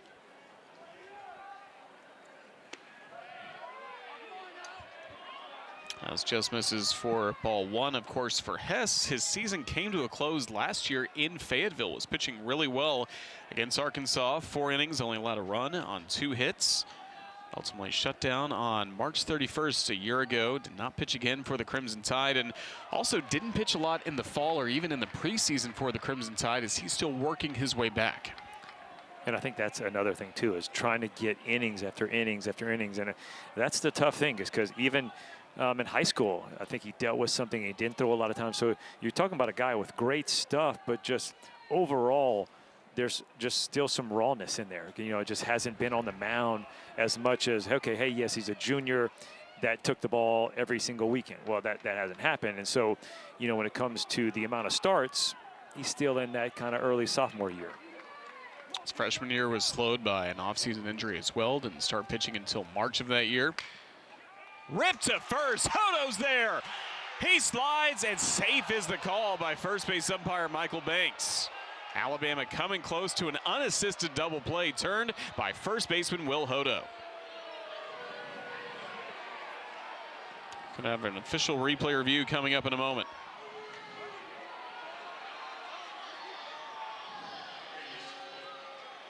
Previous call is safe, is under review. So the call on the field is safe. On the replay office, we'll take a look at this play. Oh, this ball smoked, but a great play by Hodo. But heads up, base running, everything. Ooh, I don't know about this, Roger.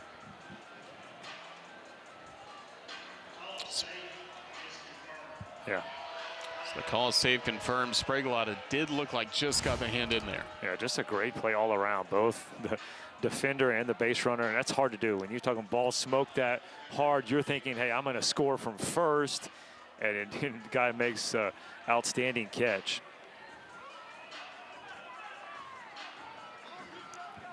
So with that 2 gone, Hudson White, RBI single his last time up. 2 on with 2 out. Soft tapper to Hess. Lost his footing. Doesn't have a play. Bases now loaded for Arkansas.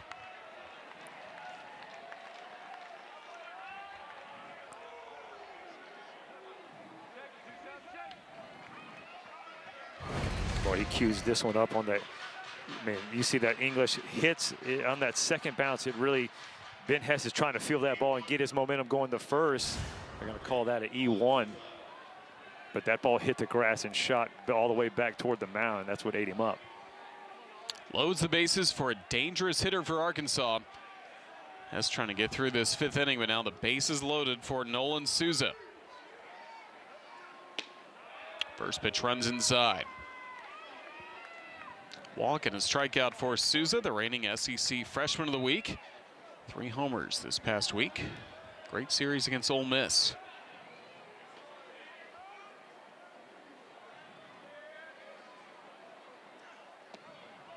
Skips away from Gassetti, but ricocheted back to Hess. A wild pitch by Hess did bring in a run for the Razorbacks in the 3rd. I think the home plate umpire blocked that for Matt Gassetti. I think that ball got by him. And yeah, I think that's what he's telling me. Yeah, that did hit my leg.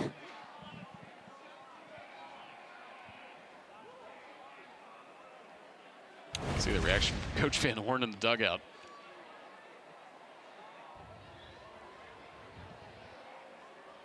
Oh, no, that actually might be a hit by pitch.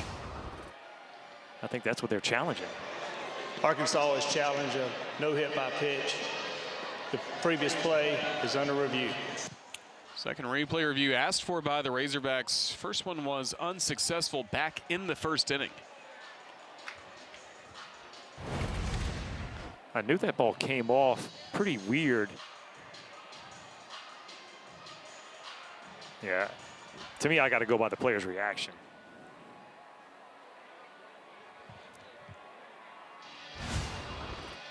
There, it looked like it missed his foot. Yeah, that definitely was the best angle to see it. Again, if he gets hit in the foot, like, you're going to move your body. You're not just going to stand there. So I go by the player's reaction.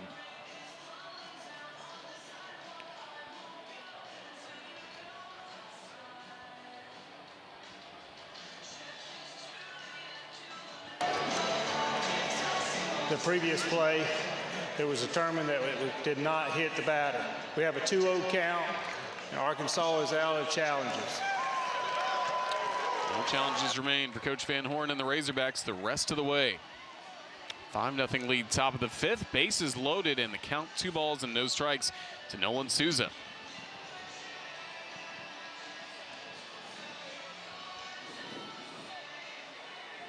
This is one of the places you got to obviously be careful. You're thinking 2-0, hitters thinking fastball.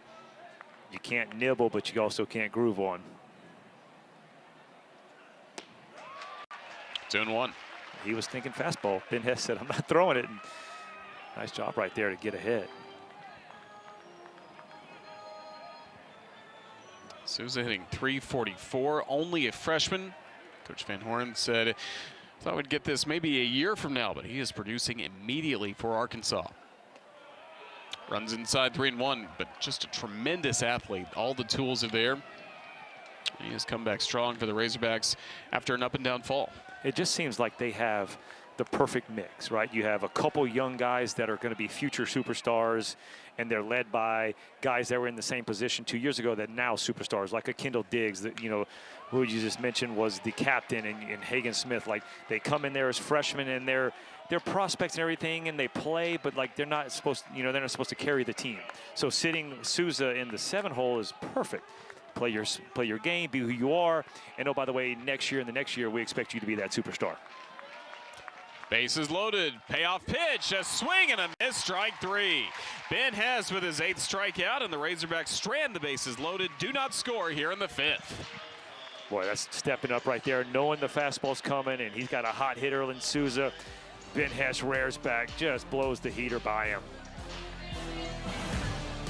In this season from Hagen Smith, it's easy for people around SEC baseball to talk about, is he this year's Paul Skeens? Well, I think the biggest thing you're seeing is Paul Skeens was going 7 innings. Hagen Smith had gone past the 6, and so that's you might be the little difference. But if it's just something that Coach Van Horn and the staff are like, hey, we want him fresh, because guess what? The back end of our bullpen is very good too. So we want him fresh when it comes to the end of the season and the postseason. Then that's a great plan. But I mean, Skeens had what arguably could have been one of the best seasons by a right-handed, by a pitcher in college baseball. And Smith is coming back. Chase Burns is doing very much, similar things for Wake Forest. And so just shows you that these guys are really good. That's what those graphics say. Of course, Coach Van Horn is hoping that Smith will continue being the ace of the staff all the way to the College World Series finals, just like Paul Skeens did, helping LSU win the national championship a year ago. Mason Swinney starting this inning at the plate, the sophomore from Phil Campbell, Alabama.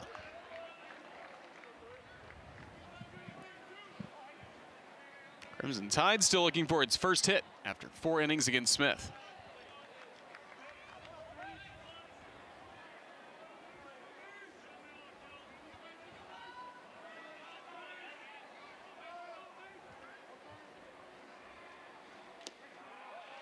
Gets in front 1-2. It was a great month of March for Hagen Smith as he won the Dick Hauser Trophy National Pitcher of the Month honor. Went 5-0, a sub-1 ERA. 53 strikeouts compared to 7 walks in March. Helping the Razorbacks get off to this best start in program history and a great start as well in SEC play.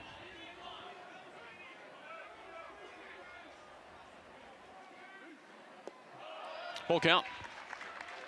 Watching him throw, and Coach Van Horn said, hey, works hard, but like one of the things he said was competitive. Like he really competes out there. Like he's mad at himself when he doesn't make that 1-2 pitch, as opposed to just, all right, give me the ball. Like he's truly frustrated. Like feels like I should make that pitch. Foul tip strikeout for Swinney. 4th strikeout of the night for Hagen Smith. Again, this is just trusting the fact that, hey, like my stuff is better than the hitter. That's right down the middle. 3-2 is going, hey, like I'm not going to walk another guy. Make the guys hit to get on.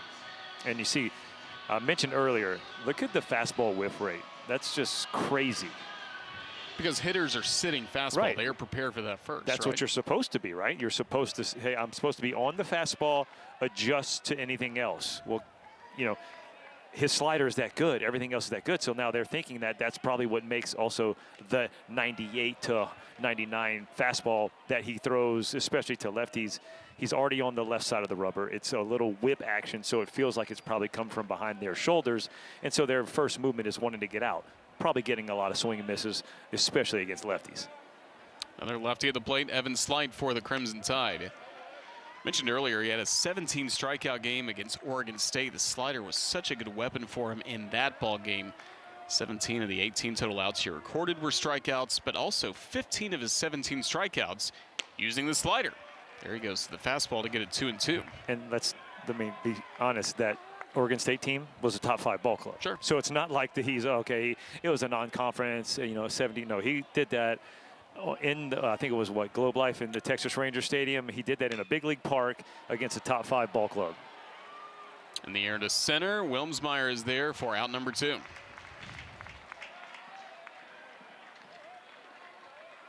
That's after Smith did not have a great debut and a very cold day in Fayetteville against James Madison the week before. Yeah, think about that. Let's go back on all those numbers. Those numbers are what they are. The ERA and everything is because James Madison got him. He went 1 inning, gave up 3 earned runs, walked 2, gave up a hit. And I think Coach Van Horn and them said, like you said, the weather was bad, and they saw that, and it was like, all right, we're not going to risk anything. But, heck, take out that start, and it's even better. Yeah, 42 pitches in that 1 inning of work. Usually when you get over 35-ish, some pro ball organizations have different rules, but usually anything above 35, no matter what happens, you're going to come out that next inning. Mac Cassetti was the first Crimson Tide player to get on base when he worked a walk last inning. Now he's down on the count, no balls, 2 strikes. 5 in a row set down by Smith.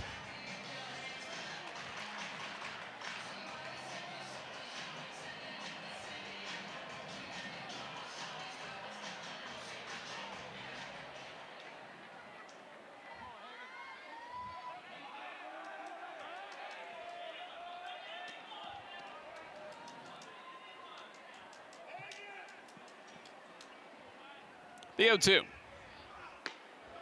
Upstairs with the fastball.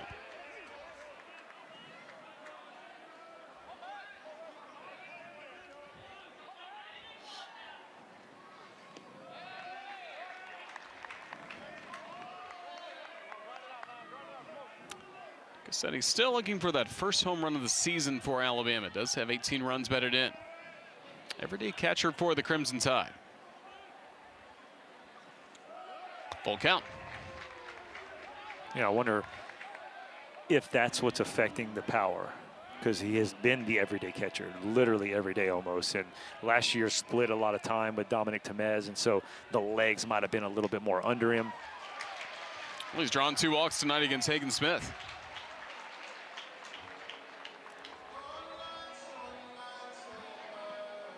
Three walks, 4 strikeouts for Smith against Alabama.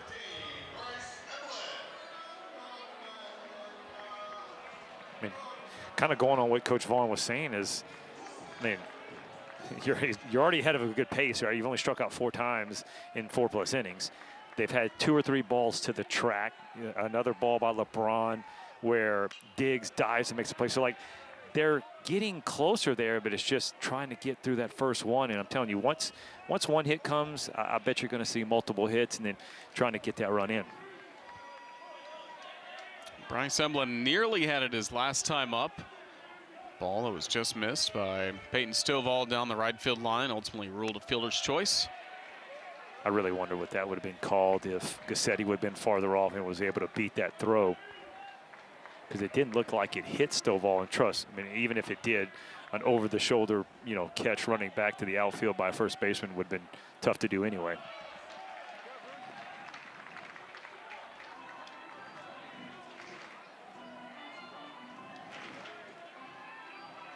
First game back for Bryce Emblin. After dealing with injury 2 weeks ago against Georgia.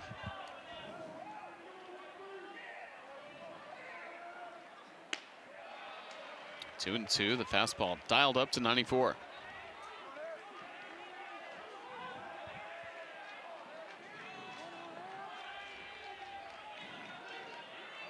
Gassetti at first with 2 gone. Strikeout for Hagen Smith, his 5th of the night. He's got 5 scoreless innings against Alabama. Well, Roger, you mentioned the slider was a lot of the strikeouts against Oregon State, where here you go, another slider right here. Set it up with the fastball up and in, and then boom, breaks it off. Nice pitch right there. We still have a shutout going. Crimson Tide to the bullpen after Ben Hess won the first 5 innings, and now it's new pitcher on the mound in Sam Mitchell as we take a look at who's projected in the field of 64. And no surprise, both of these teams, the Razorbacks projected right now as the #1 overall seed. If everything were to end right now, the Crimson Tide would be on the road for regional play as a #2 seed. Yeah, how about that? 11 teams out of one conference, and they're all 2 seeds or higher. I mean, that's crazy. And you're looking at 6 national seeds. I mean, that just shows you why it is such a gauntlet. And every single weekend, there's no breathing, there's no resting. You can either, go from winning a series to getting swept by a couple pitches here and there. So there is Sam Mitchell on the mound. That's Bob Jones High School in Madison, Alabama. Got to pitch in his hometown the last time we saw him on the mound against Belmont. That was at Toyota Field, the home of the AA Rocket City Trash Pandas. And he earned the win against Belmont with 2 scoreless innings. Well, he's a lot like Ben Hess. I mean, just a little taller and maybe not the body shape, but it's guy coming out. The fastball is going to be 88 to 92, and it's got that high spin rate that plays up. Very similar to Ben Hess. Also has the 4 pitches, the curveball, the slider, and the change as well. Will Edmondson leading off the inning, 8-9-1 in the Razorback batting order due up. In the air to right field, slide moving back for the first out. Your job right here, Sam Mitchell, you come in here, it's just to keep it where it's at, right? I mean, I know way easier said than done, but go out there, compete. You don't want to see any walks because you're going, hey, you're down 5. You don't, throw strikes, attack in the zone, make the hitters hit to get on. And if you keep us here, maybe the offense comes back. I mean, your goal, get the starter out of the game. Smith's pitch count's getting up there a little bit. See what happens. Ty Wilmsmeyer bounces it deep, and the hold is short. Justin LeBron for the out. The freshman with a sensational play at shortstop for Alabama, Justin LeBron. Boy, Roger, last 4 years, Alabama's had Jim Jarvis there, a smooth fielding shortstop. I think they got another one coming through. I mean, look at the arm right there. He makes that play look easy because he plants that foot. He puts that back foot in the ground and really starts to gain some ground. And the arm is just so lively. 2 gone for Peyton Stovall. Representing the top of the order for the Razorbacks. He's been 0 for 3 so far tonight. That was all against Ben Hess. Now he's facing Sam Mitchell. 2 gone, nobody on base. Lifts it high and deep in the air to right. Slight all the way to the warning track. He's got it, and that'll close out the inning with Mitchell getting the Razorbacks 1-2-3 in the 6th. 5-0 Razorbacks, and Hagen Smith keeping it that way as he has been untouchable so far against Alabama. Yeah, I mean, normally not the electric stuff you see, but it's been good enough. Early run support for him thanks to a 2-run homer by Ben McLaughlin in the 1st inning, quickly followed by Jared Spraglott with a solo homer, back-to-back jacks for the Razorbacks. Yeah, really that's all they've needed so far. Hagen Smith has in the 5th inning, and he's got 0 runs on the board. Again, I say the stuff's not, it's good enough. It's still electric stuff, but the 3 walks, kind of unconventional. Normally, in 5 innings, he'd be at 10 punch out. So Bama's making him work, you know, and being able to lay off some close pitches where other guys would have swung at on those 3 walks. So one of the top prospects in college baseball. 5 no-hit innings against Alabama. This will be the 3rd trip through the order coming up as Gage Miller's at the plate. 2 flyouts for Miller, who has gotten on base each and every game he's played in this season for the Crimson Tide, all 32.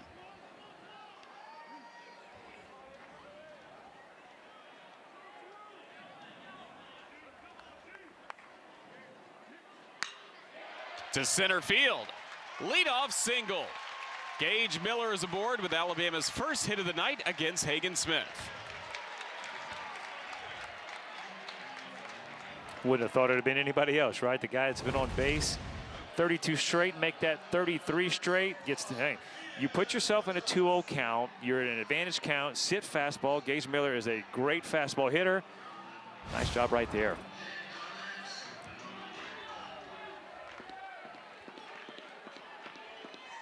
Ian Petrutz next to the plate. Gage Miller getting a single to lead off this inning, now getting on base. All 33 games he's played in this year. Still has a long way to go to get to the Mark Taylor Dugas set at 46, but starting to get within striking distance. Well, Taylor Dugas, coaching at Southeastern Louisiana, Matt. Little Cajun came here and left with the all-time hits record, right? One of the greats in Alabama baseball history. So how does Hagen Smith respond? First 5 innings have been scoreless in a no-hit fashion.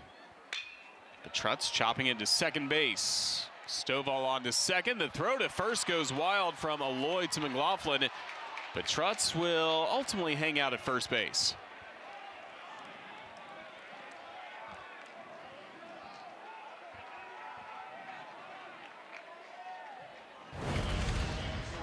Like you just said, how's he going to respond? He responds nicely. Outside of that tough hop, I think they turned that double play. Aloy knows he has to be quick, and that's why you see that bad throw. He's trying to do everything he can to get his pitcher out of that inning. But yeah, that ball hit the dirt, just really shot up on Stovall.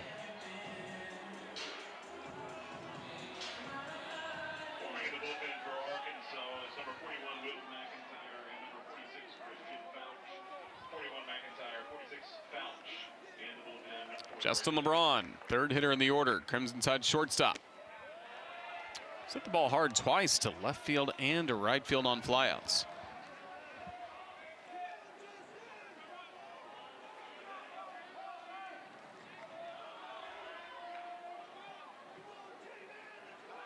Check at Petrutz. 1 stolen base for him so far this year.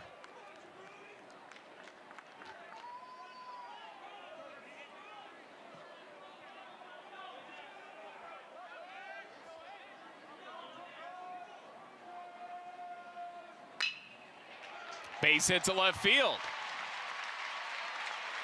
2 aboard with only 1 out for Alabama.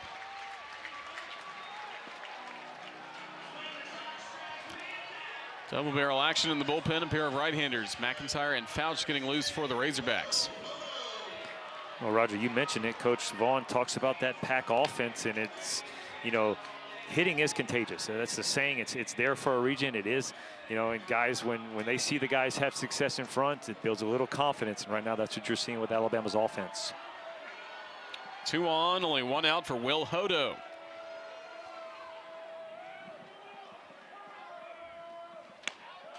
Cleanup batter for the Tide, takes outside with a fastball. Smith hasn't gone beyond 6 innings so far this season for Arkansas. Hodo 0 for 2, struck out swinging his last time up. Lays off there, 2-0.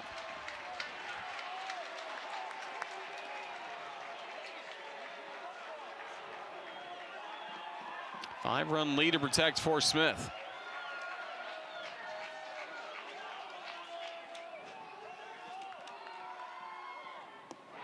Three and 0 to Hodo.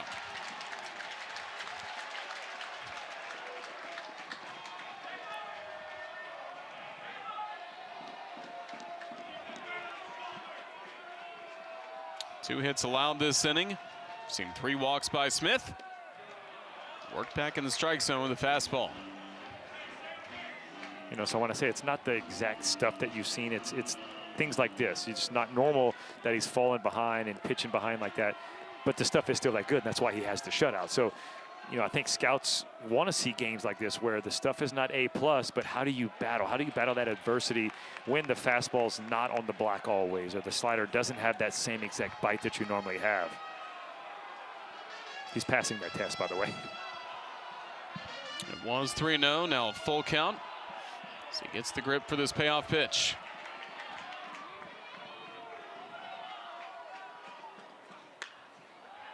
Softly on the infield, and Smith will make the play. 2 gone.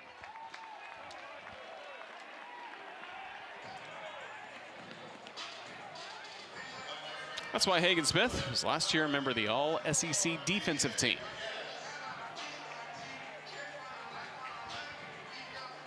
I didn't know if they were going to call infield fly rule. It was a little delayed until he caught it, but that's one of those where if you let that drop a little how to win awareness, and if they don't call it, now sometimes it's good to do that and see what the runners do. See if they panic and take off.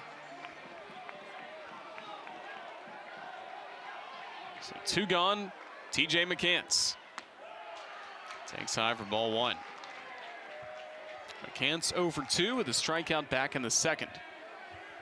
Had a foul pop out to close out the 4th with a runner on base.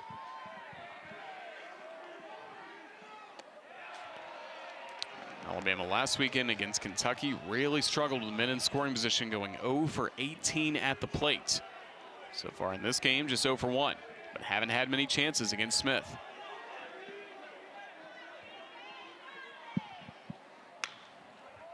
Smith in front, 1-2.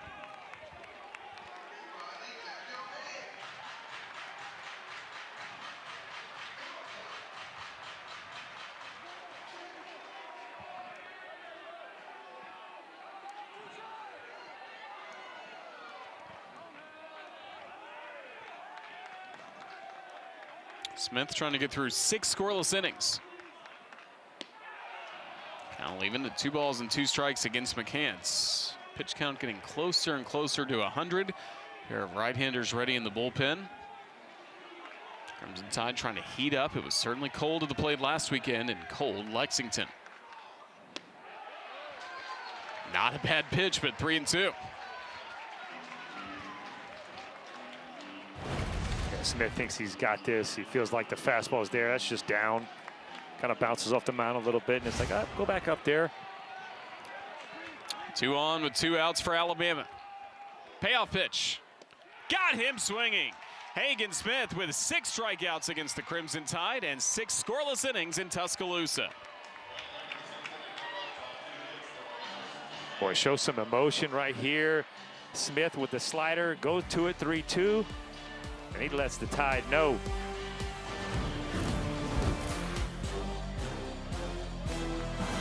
Friday night in the SEC, and the Crimson Tide trailing the Arkansas Razorbacks by a 5-0 score as we get set for the 7th. Sam Mitchell just worked the last inning in scoreless fashion for the Tide on the mound. Now he starts this frame against Fahiva Aloy. He'll be followed by Ben McLaughlin. Jared Spraglott, 2, 3, and 4 for the Razorbacks due to the plate. Starting with Aloy, who singled back in the first. Struck out in the third. A walk his last time to the plate.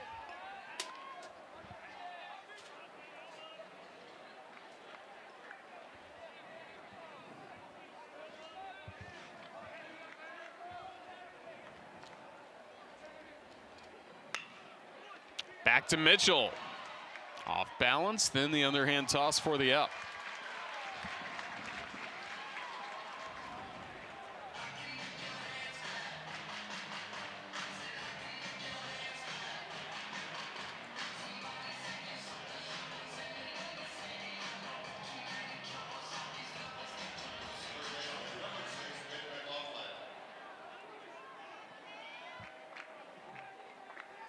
Nothing Arkansas lead. It all started with a 2-run homer by Ben McLaughlin.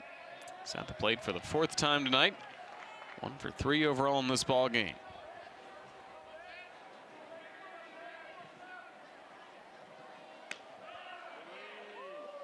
Transfer from Hutchinson Community College, joined the Razorbacks last year, played in 28 games at 21 starts. Had a couple of homers. After a great career at Hutchinson, where he hit .411 his last season there. 19 homers.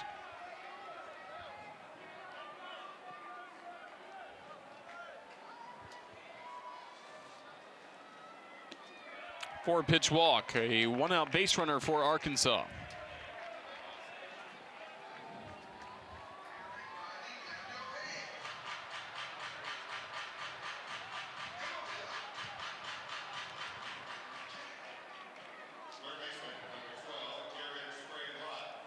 First appearance for Sam Mitchell in SEC baseball. Heard from Coach Vaughn earlier in the week that we may see some new relievers used in some different spots.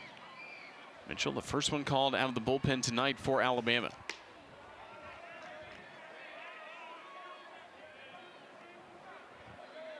I think you're looking at a spot where you know you're down a little bit. It's not a pressure situation to get his first SEC outing, but he is a guy that can extend out of the bullpen and be able to get you to the end of the game and might only have to use one pitcher.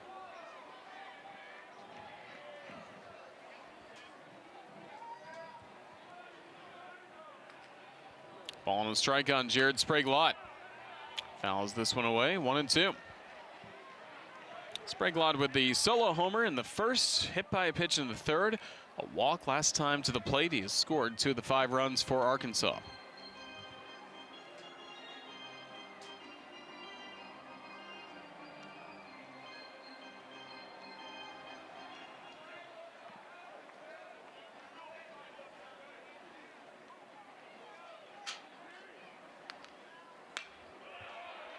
Fouled away a slider. 1-2 it remains.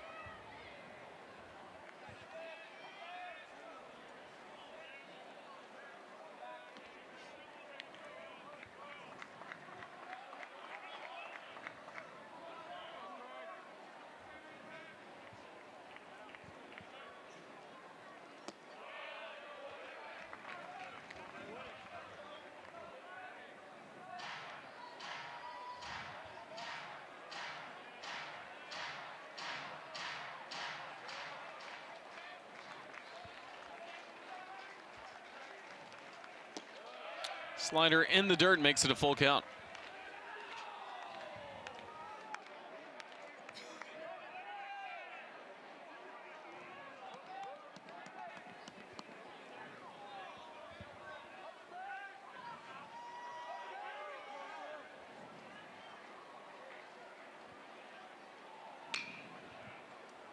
Puts it in play, just fell.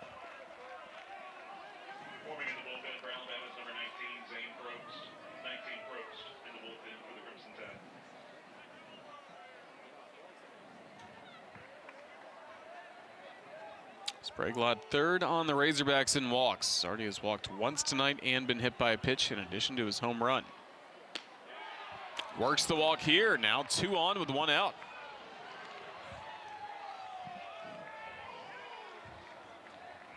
You know, Roger, he's been around the zone. So this is one of those things where you think, I don't know, I mean, it's got to be away. I know it's not up, it's not low, so it's got to be off the plate. But being around the zone, a lot of times you'll get that call.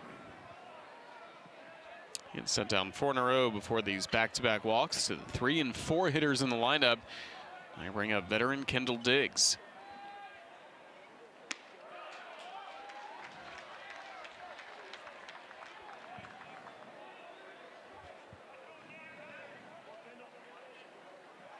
Dangerous power for him, second on the team with 6 homers, also the team leader with 8 doubles this year. Had a single earlier back in the 3rd.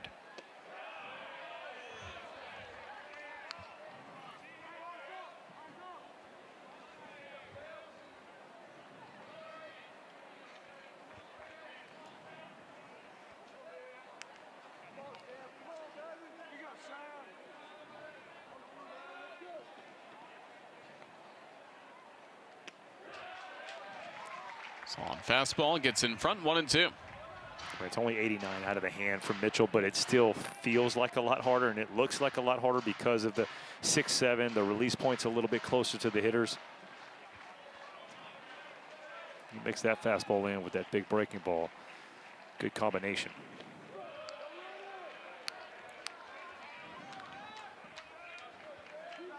McLaughlin in second, Sprague at first. Razorbacks up by a 5-0 score, top of the 7th.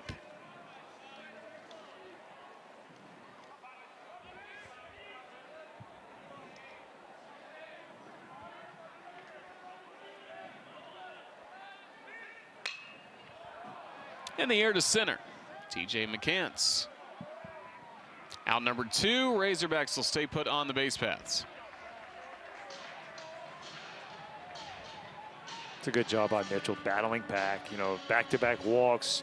The freshman, the mind can start to race a little bit. Things can get out of control, especially against a very experienced hitter in Kendall Diggs. I mean, you go out there and continue to attack the zone. Nice job getting that out. It's up to Hudson White for the Razorbacks. RBI single for him back in the 3rd.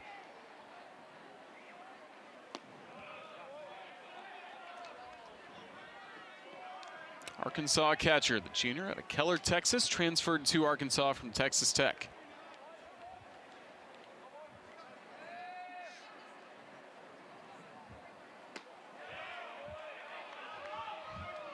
Out 2-0.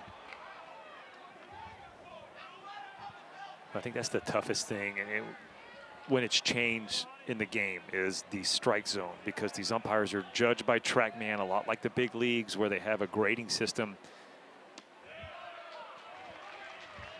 Because, I mean, that pitch, I mean, again, that's what makes it so hard, too. They're human, they miss pitches, but it's like they seem like they're that close, and when they get graded, they don't want to mess up. And so it's a lot of times, that's the whole part, is the pitching coaches will say, you'll see more balls that are in the strike zone. He goes, I'm okay if you call the balls out of the zone strikes. That's okay, like people will get away with that.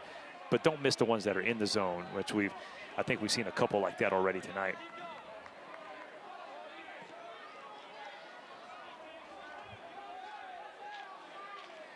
Two and 2 on Hudson White.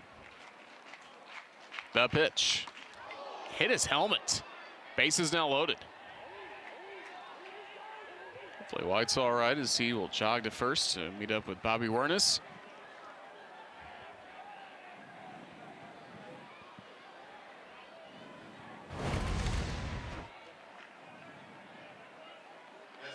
I never want to get hit up there. He's like, oh, helmet took care of it. One thing we haven't seen is Coach Wernes. He's a hyped up first base coach. Always is very energetic, and he loves it when those Razorbacks make it to first base. Corey Wood, the athletic trainer, out along with Coach Van Horn, talking with White, which you got to do, especially after being hit in the helmet on a pitch like that.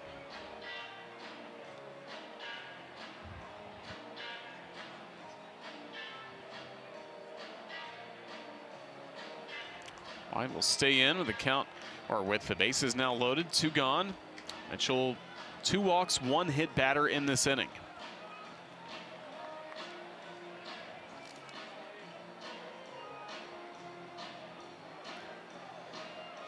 So the second time the bases have been loaded for the Razorbacks with Nolan Souza at the plate. First pitch swinging, skies it high and deep in the air to right field. Slight is there, and that'll close out the inning. Razorbacks for the second time strand the bases loaded. Mitchell works through a scoreless seventh inning stretch time at the Joe, with Alabama trailing Arkansas 5-0.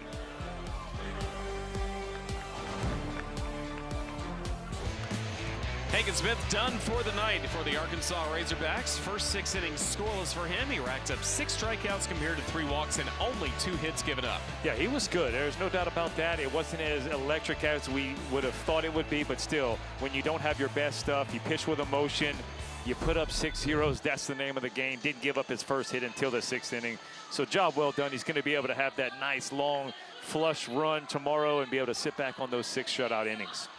1.53 ERA after the 6 strong innings he had tonight against Alabama. Now he gives the baseball to one of the best of the Razorback bullpens so far this season.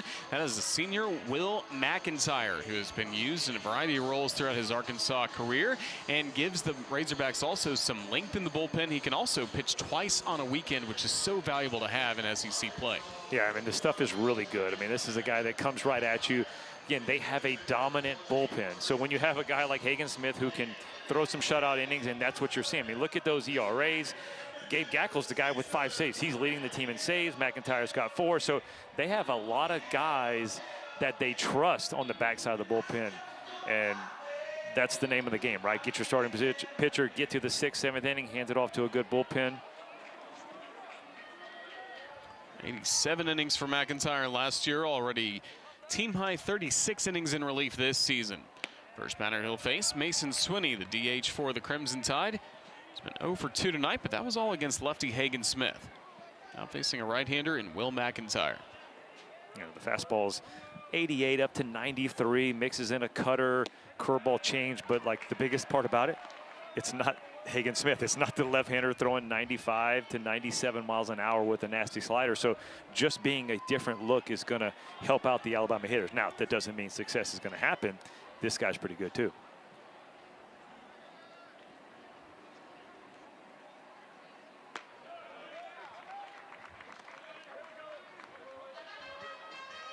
Swinney, Slank, Gassetti due to the plate.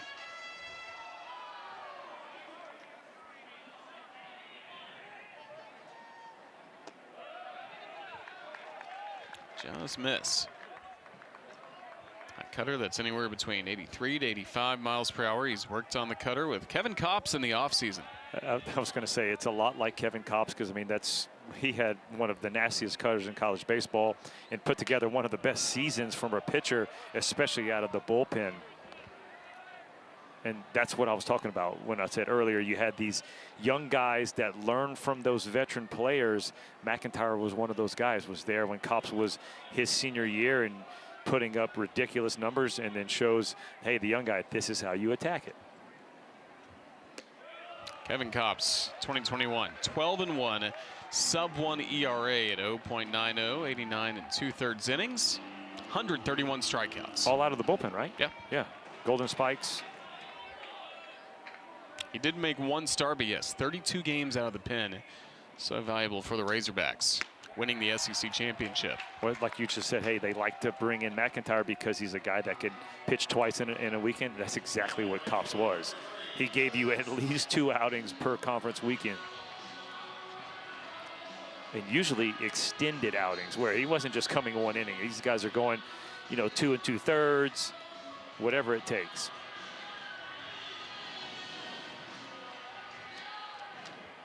Strikeout of Swinney, now Evan Slight to the plate.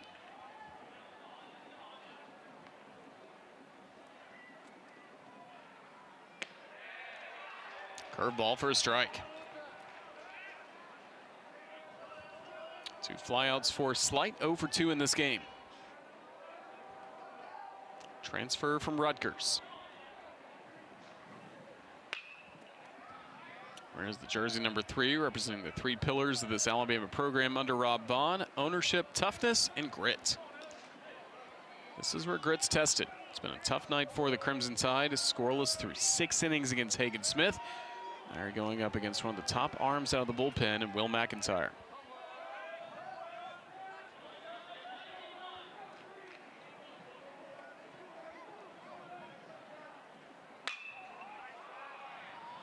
Popped up high into the first cut of center field grass. Out recorded by Jared Spraglott, who is the third baseman over in the shift.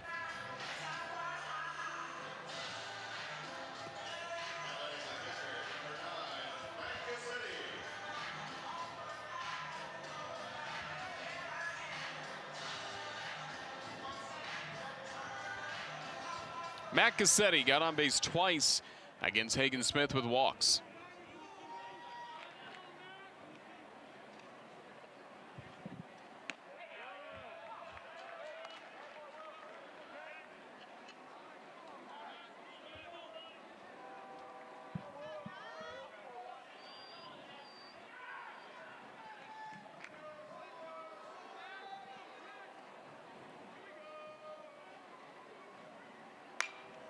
Breaking ball fouled away, 0-2.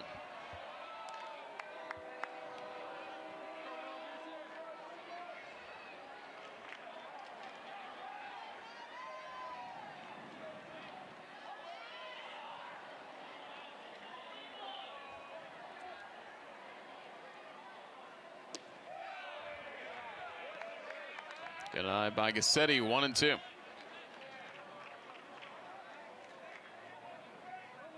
McIntyre filling up the strike zone so far.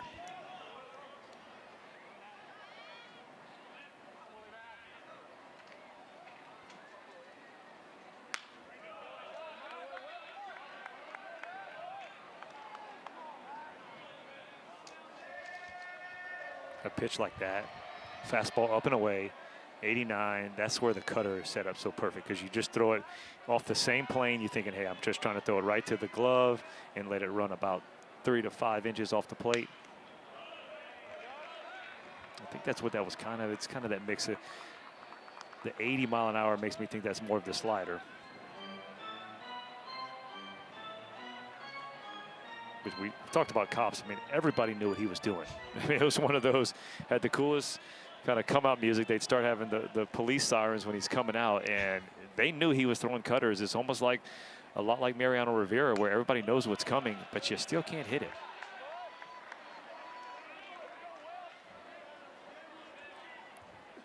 McIntyre was around to see that, a redshirt senior, real veteran of this team, teammates with Kevin Kopps. Locked in a good battle against Gassetti. 1-2 again. Check swing, no swing. Michael Banks, first base umpire.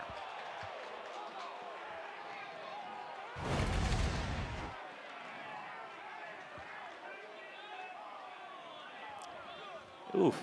I think he went around. Yeah. Alabama will certainly take it with the count 2-2. 8th pitch of the at-bat. Curveball high, full count.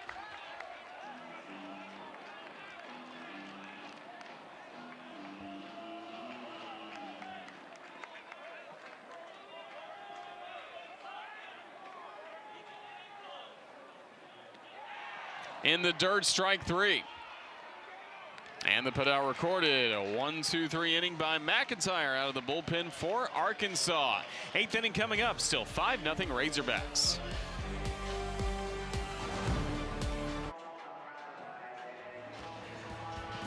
Take a look at the SEC scoreboard on this Friday night. Texas A&M will be the next opponent for the Crimson Tide here in Tuscaloosa. They run rule the Vandy boys. Boy, that's not just run rule. I mean, that's a massive statement right there. You got a little egg bowl going on. Mississippi State, Ole Miss. Two teams really need wins. Yeah, Kentucky keeps rolling, and they're staying pace with Arkansas, which is really tough to do. And Missouri, how about that? Coming off of that sweep of Florida, which is losing 10-3. That's a big inning in the 9th inning. The game was a lot closer going into the 9th. South Carolina's put up a big inning, but Missouri taking that sweep and running with it. Ahead right here, trying to close it out in the 9th. SEC baseball is just fascinating this year as Alabama certainly kind of gone with the trends of some wins at home, some tough losses on the road. Zane Probst taking over for the Crimson Tide. Sam Mitchell was able to get through 2 scoreless innings out of the bullpen. Yeah, you got to give a lot of props to the freshman coming out of the bullpen, putting 2 scoreless up, and that's confidence building for you. Zane Probst, though, like I said, the veteran experience arm. lots of sliders coming out here. Fastball's going to be up to, you know, maybe 90-ish, but lots of sliders. Look for a lot of ground balls off that slider. Will Edmondson, first man he'll face. Gage Miller at third. Will throw out Edmondson. 1 pitch, 1 out to start this inning. We mentioned Sam Mitchell hadn't thrown since that Belmont game, a midweek contest at Toyota Field around Huntsville and Madison. Also, same can be said for Zane Probst. Hasn't pitched since March 26th against the Belmont Bruins. Now he's facing the #1 team in the country.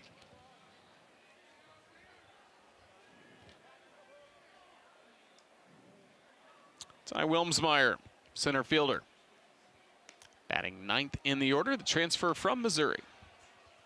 I was saying an apology. I said, you know, he can get up to 90. He's already thrown 91 and 92.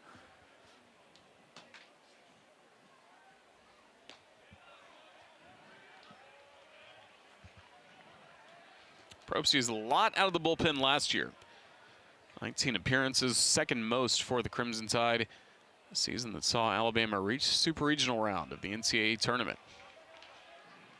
Yeah, he came into that year with, it was a bullpen with really lacking experience. And Probst being the closer at Seton Hall, it was, you know, he was the only guy that really had back-end bullpen experience. So early on, he was kind of that go-to guy. And then obviously, Alton Davis develops into the closer that he was to finish the year.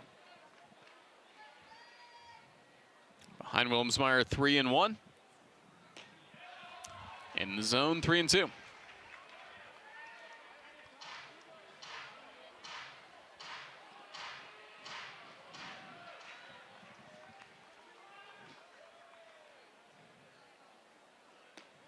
Fastball struck him out looking at 92 miles per hour.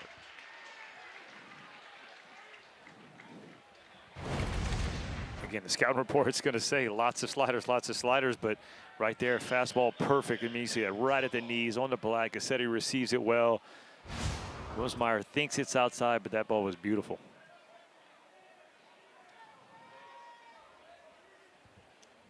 Peyton Stovall. 4 for 4 on Wednesday against San Jose State. Tonight at the top of the order, Alabama's held him in check. He's been 0 for 4. Struck out his first 2 times at the plate against Ben Hess.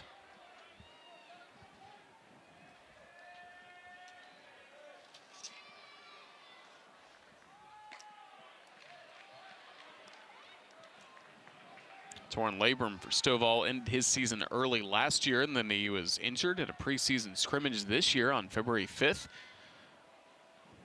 Didn't require surgery, has been able to return and turn well for the Razorbacks. A ground out to first, and then he'll close out the inning. 1-2-3 go the Hogs in the 8th against Alabama's Zane Probst.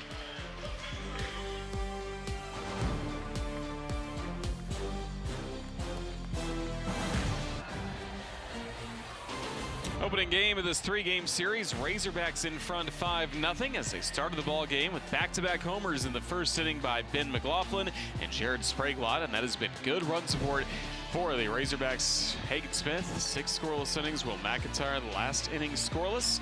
Ben Hess was able to work around some of those early runs that he gave up, only surrendering 5 runs tonight, but also got Alabama 5 innings in the start. Crimson Tide didn't have to blow out the bullpen early in this series. Yeah, and I think that's what Coach Vaughn is going to take from this game. He mentioned it in the interview, was like, hey, he's settled in a little bit and he's out there still competing, because it's easy to fold it in when you have that tough inning and you know that, hey, the other guy's going to be out there dominating and going out there continuing. He battled, he got that big punch out with the bases loaded to finish his 5th inning. Also good for Alabama tonight to get Bryce Eblin back in the lineup for the Crimson Tide. Off to a great start of the plate this season before injury has kept him away the last 2 weeks.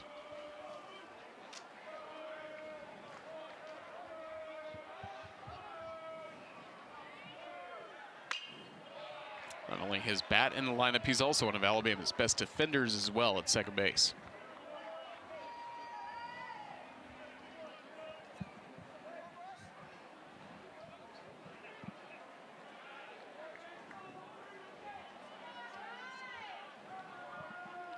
McIntyre, a 1-2-3 8th inning with a pair of strikeouts. Bryce Eblin with a base hit to center field. Welcome back, Bryce Eblin. He leads off the 8th with a single. Yeah, that's a guy that's happy to see Hagen Smith out of the lineup. When you talk about a tough left-handed at bat. Oh, by the way, you've been out with an injury. There you go. Here you go. Here's one of the toughest pitchers in college baseball. So seeing that right-hander, nice job by Eblin keeping those hands in, shooting that ball up the middle for a knock.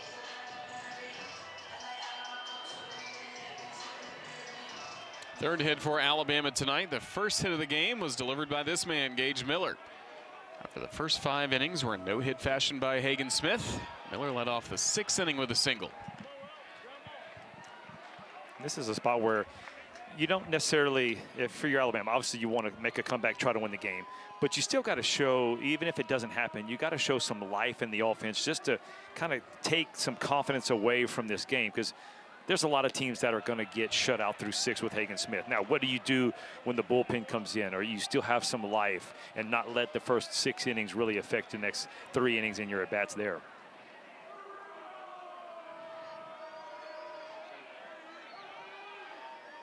(2-0) to Miller. Grooved inside, 2-1. Those balls look in, but Gage Miller stands so close to the plate that if the catcher catches it without him moving, you got to think it has to be a strike. He's just daring that pitcher to come in again. Right back up the middle from Miller for a single.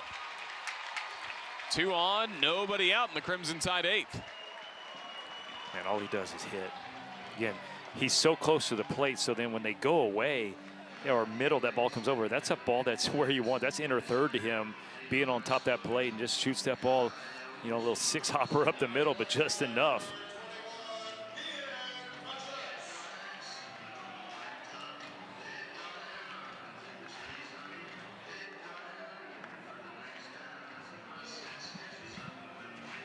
Ian Petrutz 0 for 2 with a walk in this contest. First at bat against a righty pitcher as he faces McIntyre with 2 on, nobody out, bottom of the 8th. Curveball missed for ball 1. Razorbacks getting 2 pitchers ready. Hewlett the lefty, and Gabe Gacklew's been getting saves this year. The right-hander also getting loose.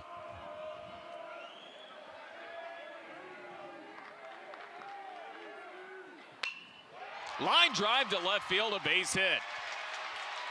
Eblin gets the wave around third. He'll score without a play.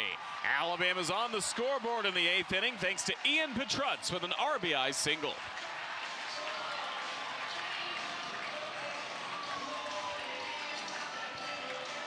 Well, Petrutz stays hot, Roger. Hitting 400 in SEC play and really hot as of late. Just a little inside-out swing, drives that ball to right field. Eblin scores easy. Petrutz out of the box, but I like Gage Miller staying at second base. Don't do anything stupid, especially with nobody out. Don't make that first out at third base. You see a lot of young guys make that mistake. Just kind of go station to station. 2 on for Justin LeBron. 3 singles to begin this inning for Alabama. LeBron trying to keep it going. He singled his last time up against Hagen Smith. You know, even if you feel like, hey, I'm gonna make it there, like that run is, it doesn't matter. It's 5. You know, yeah, you get there. It's 5-2. Base hit to left center for the Crimson Tide. Here comes Gage Miller. He'll score. RBI single, Justin LeBron. It's now a 5-2 game in the 8th. Yeah, look at the freshman LeBron. Say, Coach Vaughn, you move me to the 3 spot, I'll get you 2 knocks. How about 1 with an RBI? Now the Crimson Tide's got him live. I'm telling you, no matter what happens, just having this type of feel and confidence makes the next game a little easier to come back, right? You're going to swallow this game a little bit, move on, be able to flush it. Fans are loving it on this Friday night at Sewell Thomas Stadium. Pitching change being made for the Arkansas Razorbacks. 5-2 now the score, but still 2 on base. Nobody out. The tying run to the plate when we return here in Tuscaloosa. Stone Hewlett coming in to quite a jam. 2 men on base, nobody out. Good spot for the senior from Leawood, Kansas, who has been excellent this season. Only 8 innings, but 17 strikeouts, and here he either needs ground ball outs or strikeouts. Yeah, you didn't mention that 17-1 strikeout walk ratio. If you like that kind of stuff, that's pretty dang good. Fastball, curveball, slider. And that fastball's going to be around, 88 to 92, but it's still another tough angle on the left-handed hitters, and that's why you're seeing him come in, especially with Hodo and McCants up. He might even be a little bit more side slinging behind the left-handed hitter. Hodo, 8 home runs this season. His first 2 years in Tuscaloosa, some limited playing time. Did pick up 5 homers. Taking over as a starting first baseman this year, he's batting cleanup. Now 3-0 from Hewlett. Alabama's had back-to-back RBI singles by Petrutz and LeBron. They're aboard with nobody out.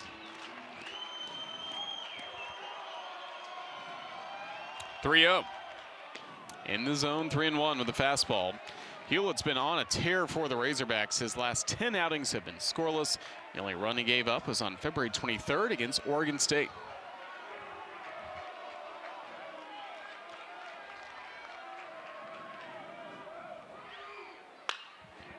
Hodo chops it foul, full count.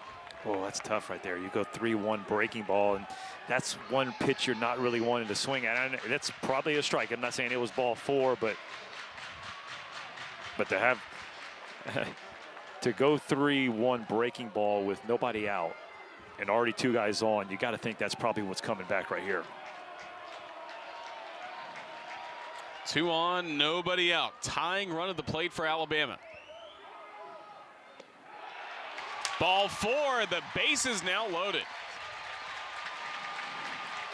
He did go right back to it, the 77-mile-an-hour. More of a slurve because it just comes across. There's really no up-down movement. You see it's more side to side. It's a big take right there by Will Hodo. We've already shown the graphic of Alabama last week. This is where you got to somehow get the big hit, right? You explode, the crowd's involved. You get a big, shot in the gap. You see the base runners are moving. It's time for Alabama to get that big hit.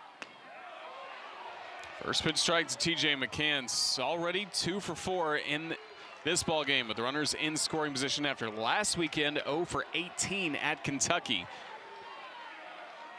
Just trying to keep it going in this 2-run 8th. Strike call makes it 0-2 on McCants.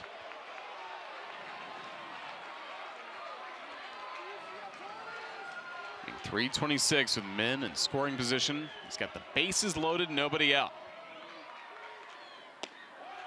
At his feet for ball 1.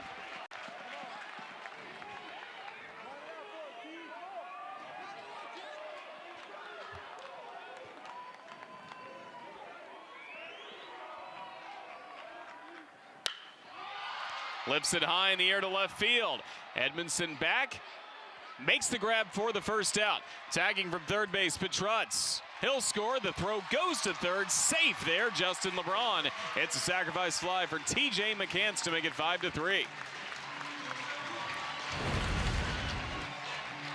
Well, nice job on McCants. Goes down and gets that ball and gets it deep enough. That's a double productive right here. So you get the sac fly, but watch LeBron coming in, beats the throw. Might have hurt himself too, Roger. He's out there stretching his, looks like his hamstring might have cramped up a little bit. That's one thing they don't need. 2-hit game tonight. Sean Stryker helping him to his feet. And there will be a pitching change coming up for the Razorbacks. They're going to go to their closer coming up here, Gabe Gackle. Game on the line in the bottom of the 8th. Held scoreless the first 7 innings. The Rally Towels doing some work here in the bottom of the 8th. 3 runs have scored for the Crimson Tide. Now it's a 5-3 game. New pitcher will be on the mound for the Razorbacks, Gabe Gackle. He's somebody the Razorbacks have trusted in late game spots with a game on the line as only a freshman. And right now he's in a tied spot. Men on the corners, only 1 gone, 2-run lead to protect. 5 saves in the year. He'll face William Hammiter, pinch hitter for the Crimson Tide.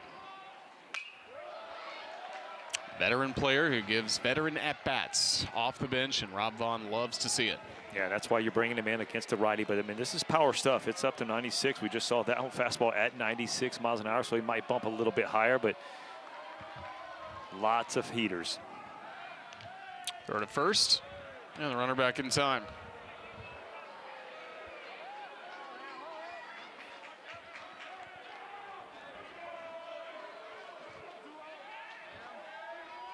Men on the corners, one gone.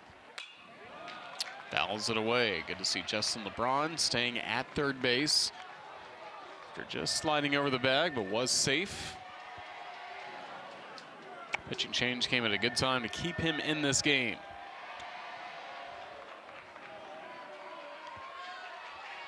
Nothing in 2 on Hammiter. Upstairs with a 94-mile-an-hour fastball.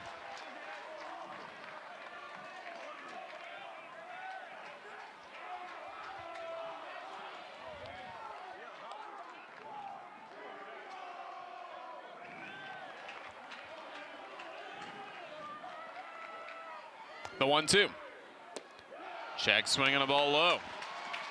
That is exactly what he's in there for. The veteran to be able to lay off that pitch. That was a nasty back foot slider from Gackel, and just to be able to take that pitch, that's huge for William Hammiter. 71st game that William Hammiter has played in SEC baseball. Check at first, over 140 games total in his 5 years at Alabama. Hometown player, went to Northridge High School.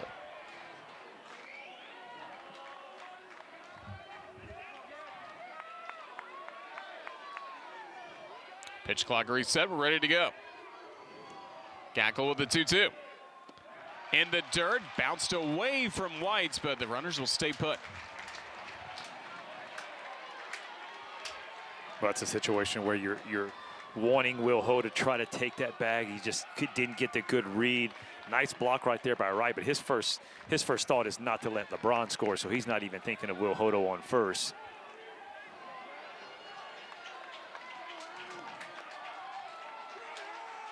But him staying there keeps the first baseman holding him on, makes a bigger side for the 4-0, so it might have been a smarter play. Payoff pitch. Hammiter sticks around to 3-2, fouling that pitch off. 96 on the fastball by Gackel. Only a freshman selected by the Cincinnati Reds in the 20th round of last year's draft, but honored his commitment to Arkansas. Who knows, maybe to jump up 15 or 17 rounds, maybe 20 rounds in the draft. In the future. You keep throwing, fastballs 96 range and the slider that he's already thrown. Strikes out, Hammiter swinging a 96-mile-an-hour fastball. Huge second out for the Razorbacks. But not only just the stuff, but just to be able to think of, hey, freshman coming in and you're already the closer for the #1 team in the country, just shows you what kind of moxie he's got out there. Because, yeah, the stuff is good and really good at times, but to be able to go out there and take on the closing role of a team that expects to be in Omaha, that's huge. Men on the corners, 2 gone. Now it's Evan Slight, another veteran hitter. Chips the first one foul. Slight 0 for 3 in this game. 2 flyouts and 1 pop out to the third baseman.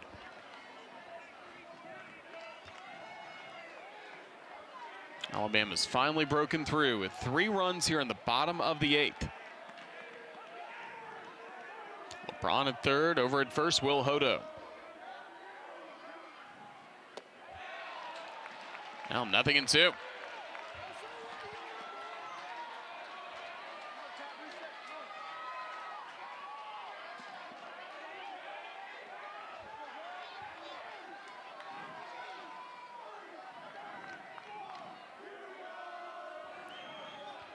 Gackel is ready with the 0-2. Breaking ball fouled away.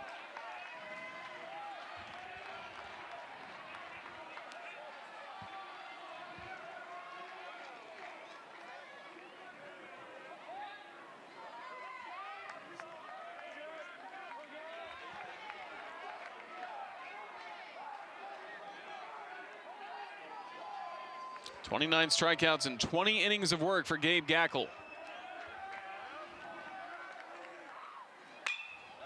Line foul, a laser down the left field line. It seems like each pitch he's getting a little bit closer, especially on the fastball. But this is where you've already shown him breaking ball down. You can go fastball up with the 96, or you can even go breaking ball off that back foot.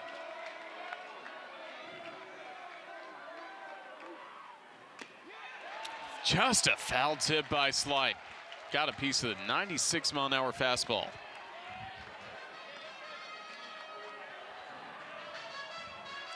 Spot tonight where Alabama struggled. Crimson Tide 0 for 7 batting with runners. Well, with 2 outs. Alabama's 0 for 7 with 2 outs so far in this game. And on the corners with 2 gone, bottom of the 8th.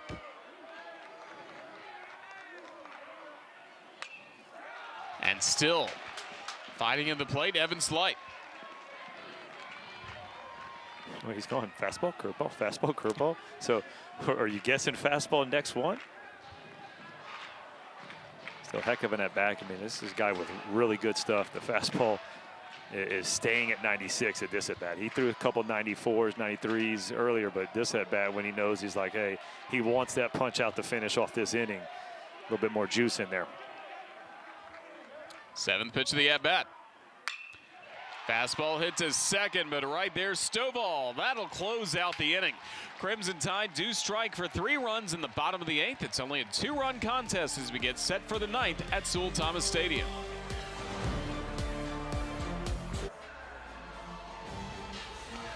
Tight contest on a Friday night in the SEC. The top-ranked Razorbacks trying to win their 11th straight, up 5-3, but the Crimson Tide just scored 3 runs in the bottom of the 8th. Crimson Tide have built up a solid resume already this season. Same can be said, of course, for the nation's #1 ranked team, Arkansas, in the RPI. Razorbacks at number 3. That's still a great spot to be in to ultimately be one of the top hosts coming up for the NCAA tournament. That's one of those positions they're in already at the #1 spot. So having an RPI in the top 5, if they keep winning, it's going to keep going up because they're just going to keep playing better and better competition. Hiva Loy leading off this inning against Zane Probst. Worked a 1-2-3-8 for the Crimson Tide. Projection of some regional host sites. Arkansas at the very top of the list.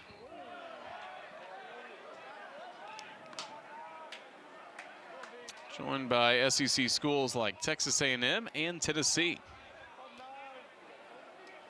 How about East Carolina projected to potentially have a super regional in Greenville, North Carolina? Well, that's a place where Cliff Godwin has just continued to win, and that's his alma mater, and he wants to be the guy that can take them. I mean, but you're seeing schools like, look at UCF, Dallas Baptist, a bunch of mid-major schools that they have just great programs, keep winning, and showing you that you don't have to be that top-notch Power 5 to get a little love from the committee.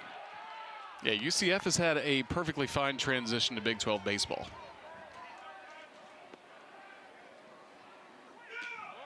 Probst strikes out Aloy. Second strikeout for Zane Probst. That's the slider I was talking about, and Aloy knows it. He goes off tries to sell it for a strikeout. Watch Probst when he reacts, loves the strikeout. Telling you, when you say these games mean stuff, when you get out there and you get a chance to compete, watching these guys just pitch with a little emotion. Ben McLaughlin, who had a 2-run homer in the first.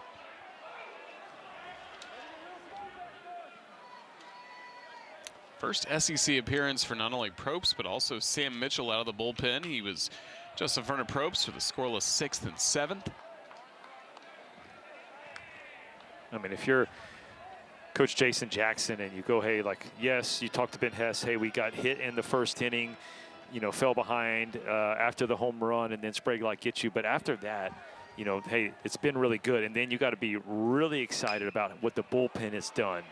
Punched in the air to left. There's Petrutz for out number 2. Especially a couple guys that haven't pitched in a while, like Probst and Mitchell. And you get those guys because the season is so long. You need as many arms as you can with that kind of experience. And these are the games that they were able to get experience, but they've also kept the score close. And look at the offense. They put up 3 runs, and now it's a chance where you're going to have a chance to go out there in the bottom of the 9th and get the win.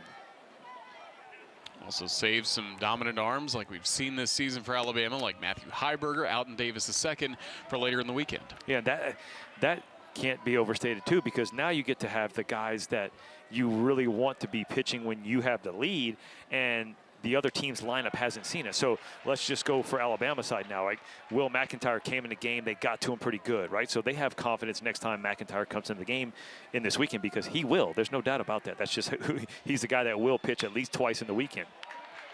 Spraglott with a base hit into right field. Solid game for him, getting on base each and every time he's come up. The home run, a single, 2 walks, hit by a pitch as well. And the patented forearm shiver by Coach Winters. 2-out single, extending this 9th inning for Kendall Diggs.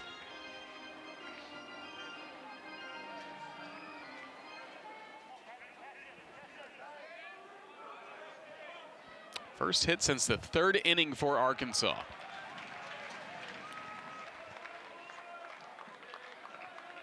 Yeah, I wouldn't have thought that. That's Kendall Diggs had the last one before that single by Spraglott.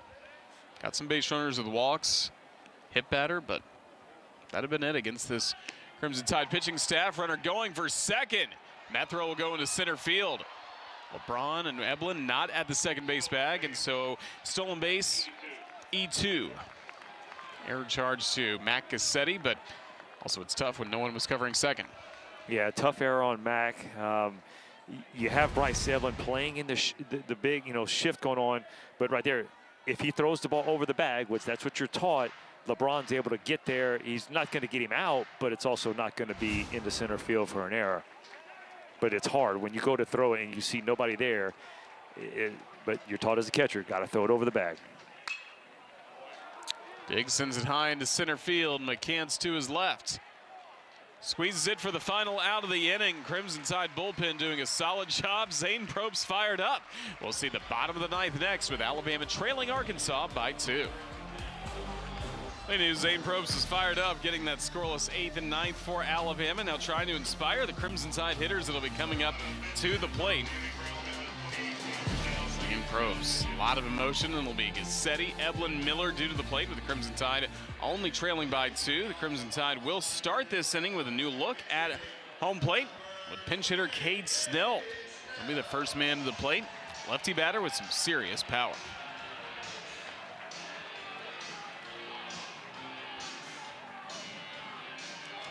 Still Gabe Gackle on the mound. The Razorback closer got the 2 outs he needed to keep it a 2-run Arkansas advantage in the 8th. Facing Cade Snell. First pitch, 95-mile-an-hour fastball. Snell, a two-way player, has been pitching in midweek games for Alabama as a starter, DHing in those games as well.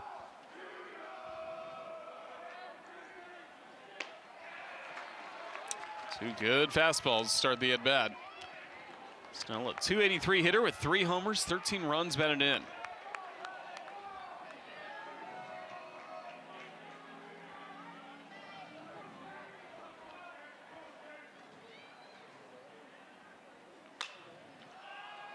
Got another fastball and popped it up.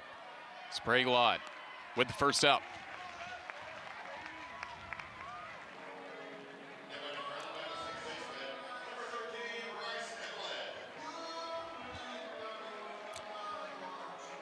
Streaks on the line for both teams. Razorbacks trying to win their 11th straight ball game, and Crimson Tide trying to avoid what would be a season-long 5th straight loss.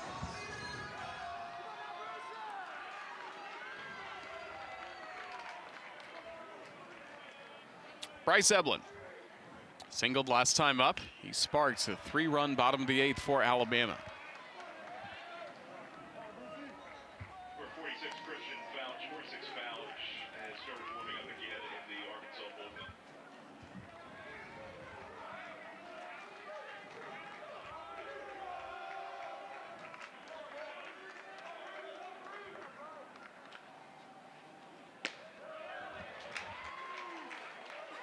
Now runs to a ball and a strike on Bryce Eblin.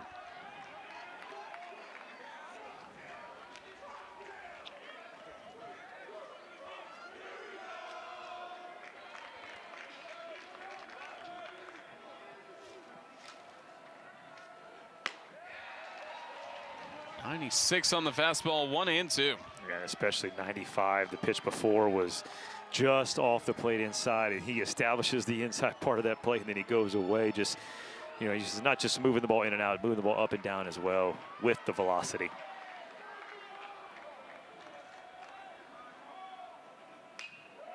Reached for and fouled away by Eblin. Crimson Tide 0-9 this season when trailing after 8 innings. Facing a tough freshman closer in Gabe Gackel. Trailing by 2 in the 9th, just needing a base runner to bring the tying run to the plate.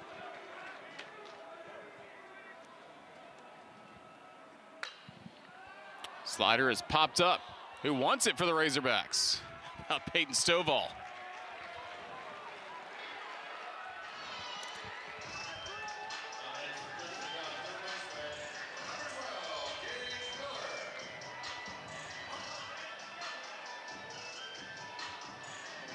Gage Miller, last chance for the Crimson Tide, but a solid hitter to be in a spot like this. Singles his last 2 trips to the plate.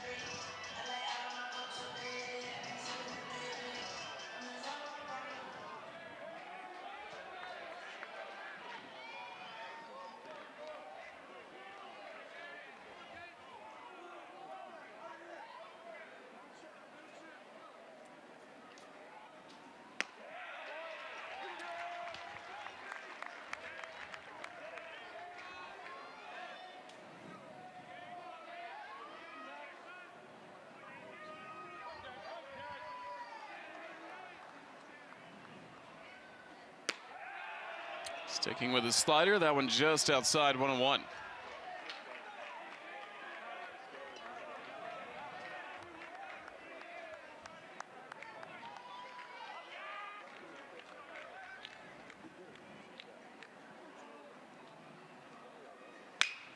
Fastball hit down the right field line. Just foul. So close for Gage Miller. Well, you can see why Gackel goes first 2 pitches sliders, right? Because no matter what, I don't care how hard you throw, Gage Miller is always on the fastball. And again, that's why you're seeing him hit 420, is because that's what you have to do. You have to be prepared for the fastball. And this ball is on the black away, and he just misses what would be a double, getting into scoring position and bringing the tying run to the plate. In Alabama's one of their hottest hitters when it comes to league play. Now Alabama down to its final strike, trailing 5-3 to #1 Arkansas.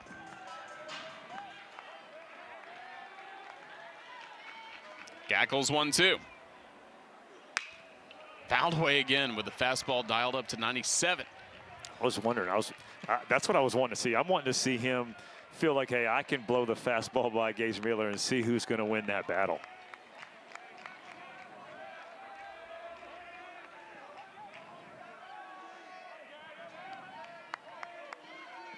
The 1-2.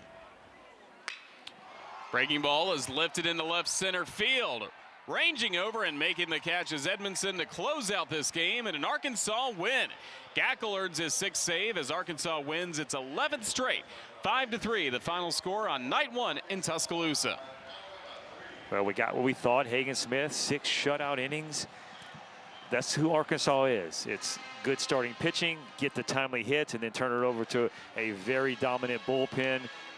McIntyre wasn't as good as he's been all year, but Gackel comes in, gets the outs when they needed to, and look at that. Best start in program history for the Razorbacks, 12-1 in conference play. 30-3 overall, a dominant start to the season for the #1 ranked Razorbacks. Crimson Tide will try to bounce back in these final 2 games of the series coming up on Saturday and Sunday. So for Lance Cormier and our entire SEC Network crew, I'm Roger Hoover saying so long from Tuscaloosa, where the final score is Arkansas 5, Alabama 3. Thanks for joining us. This has been a presentation of the SEC Network.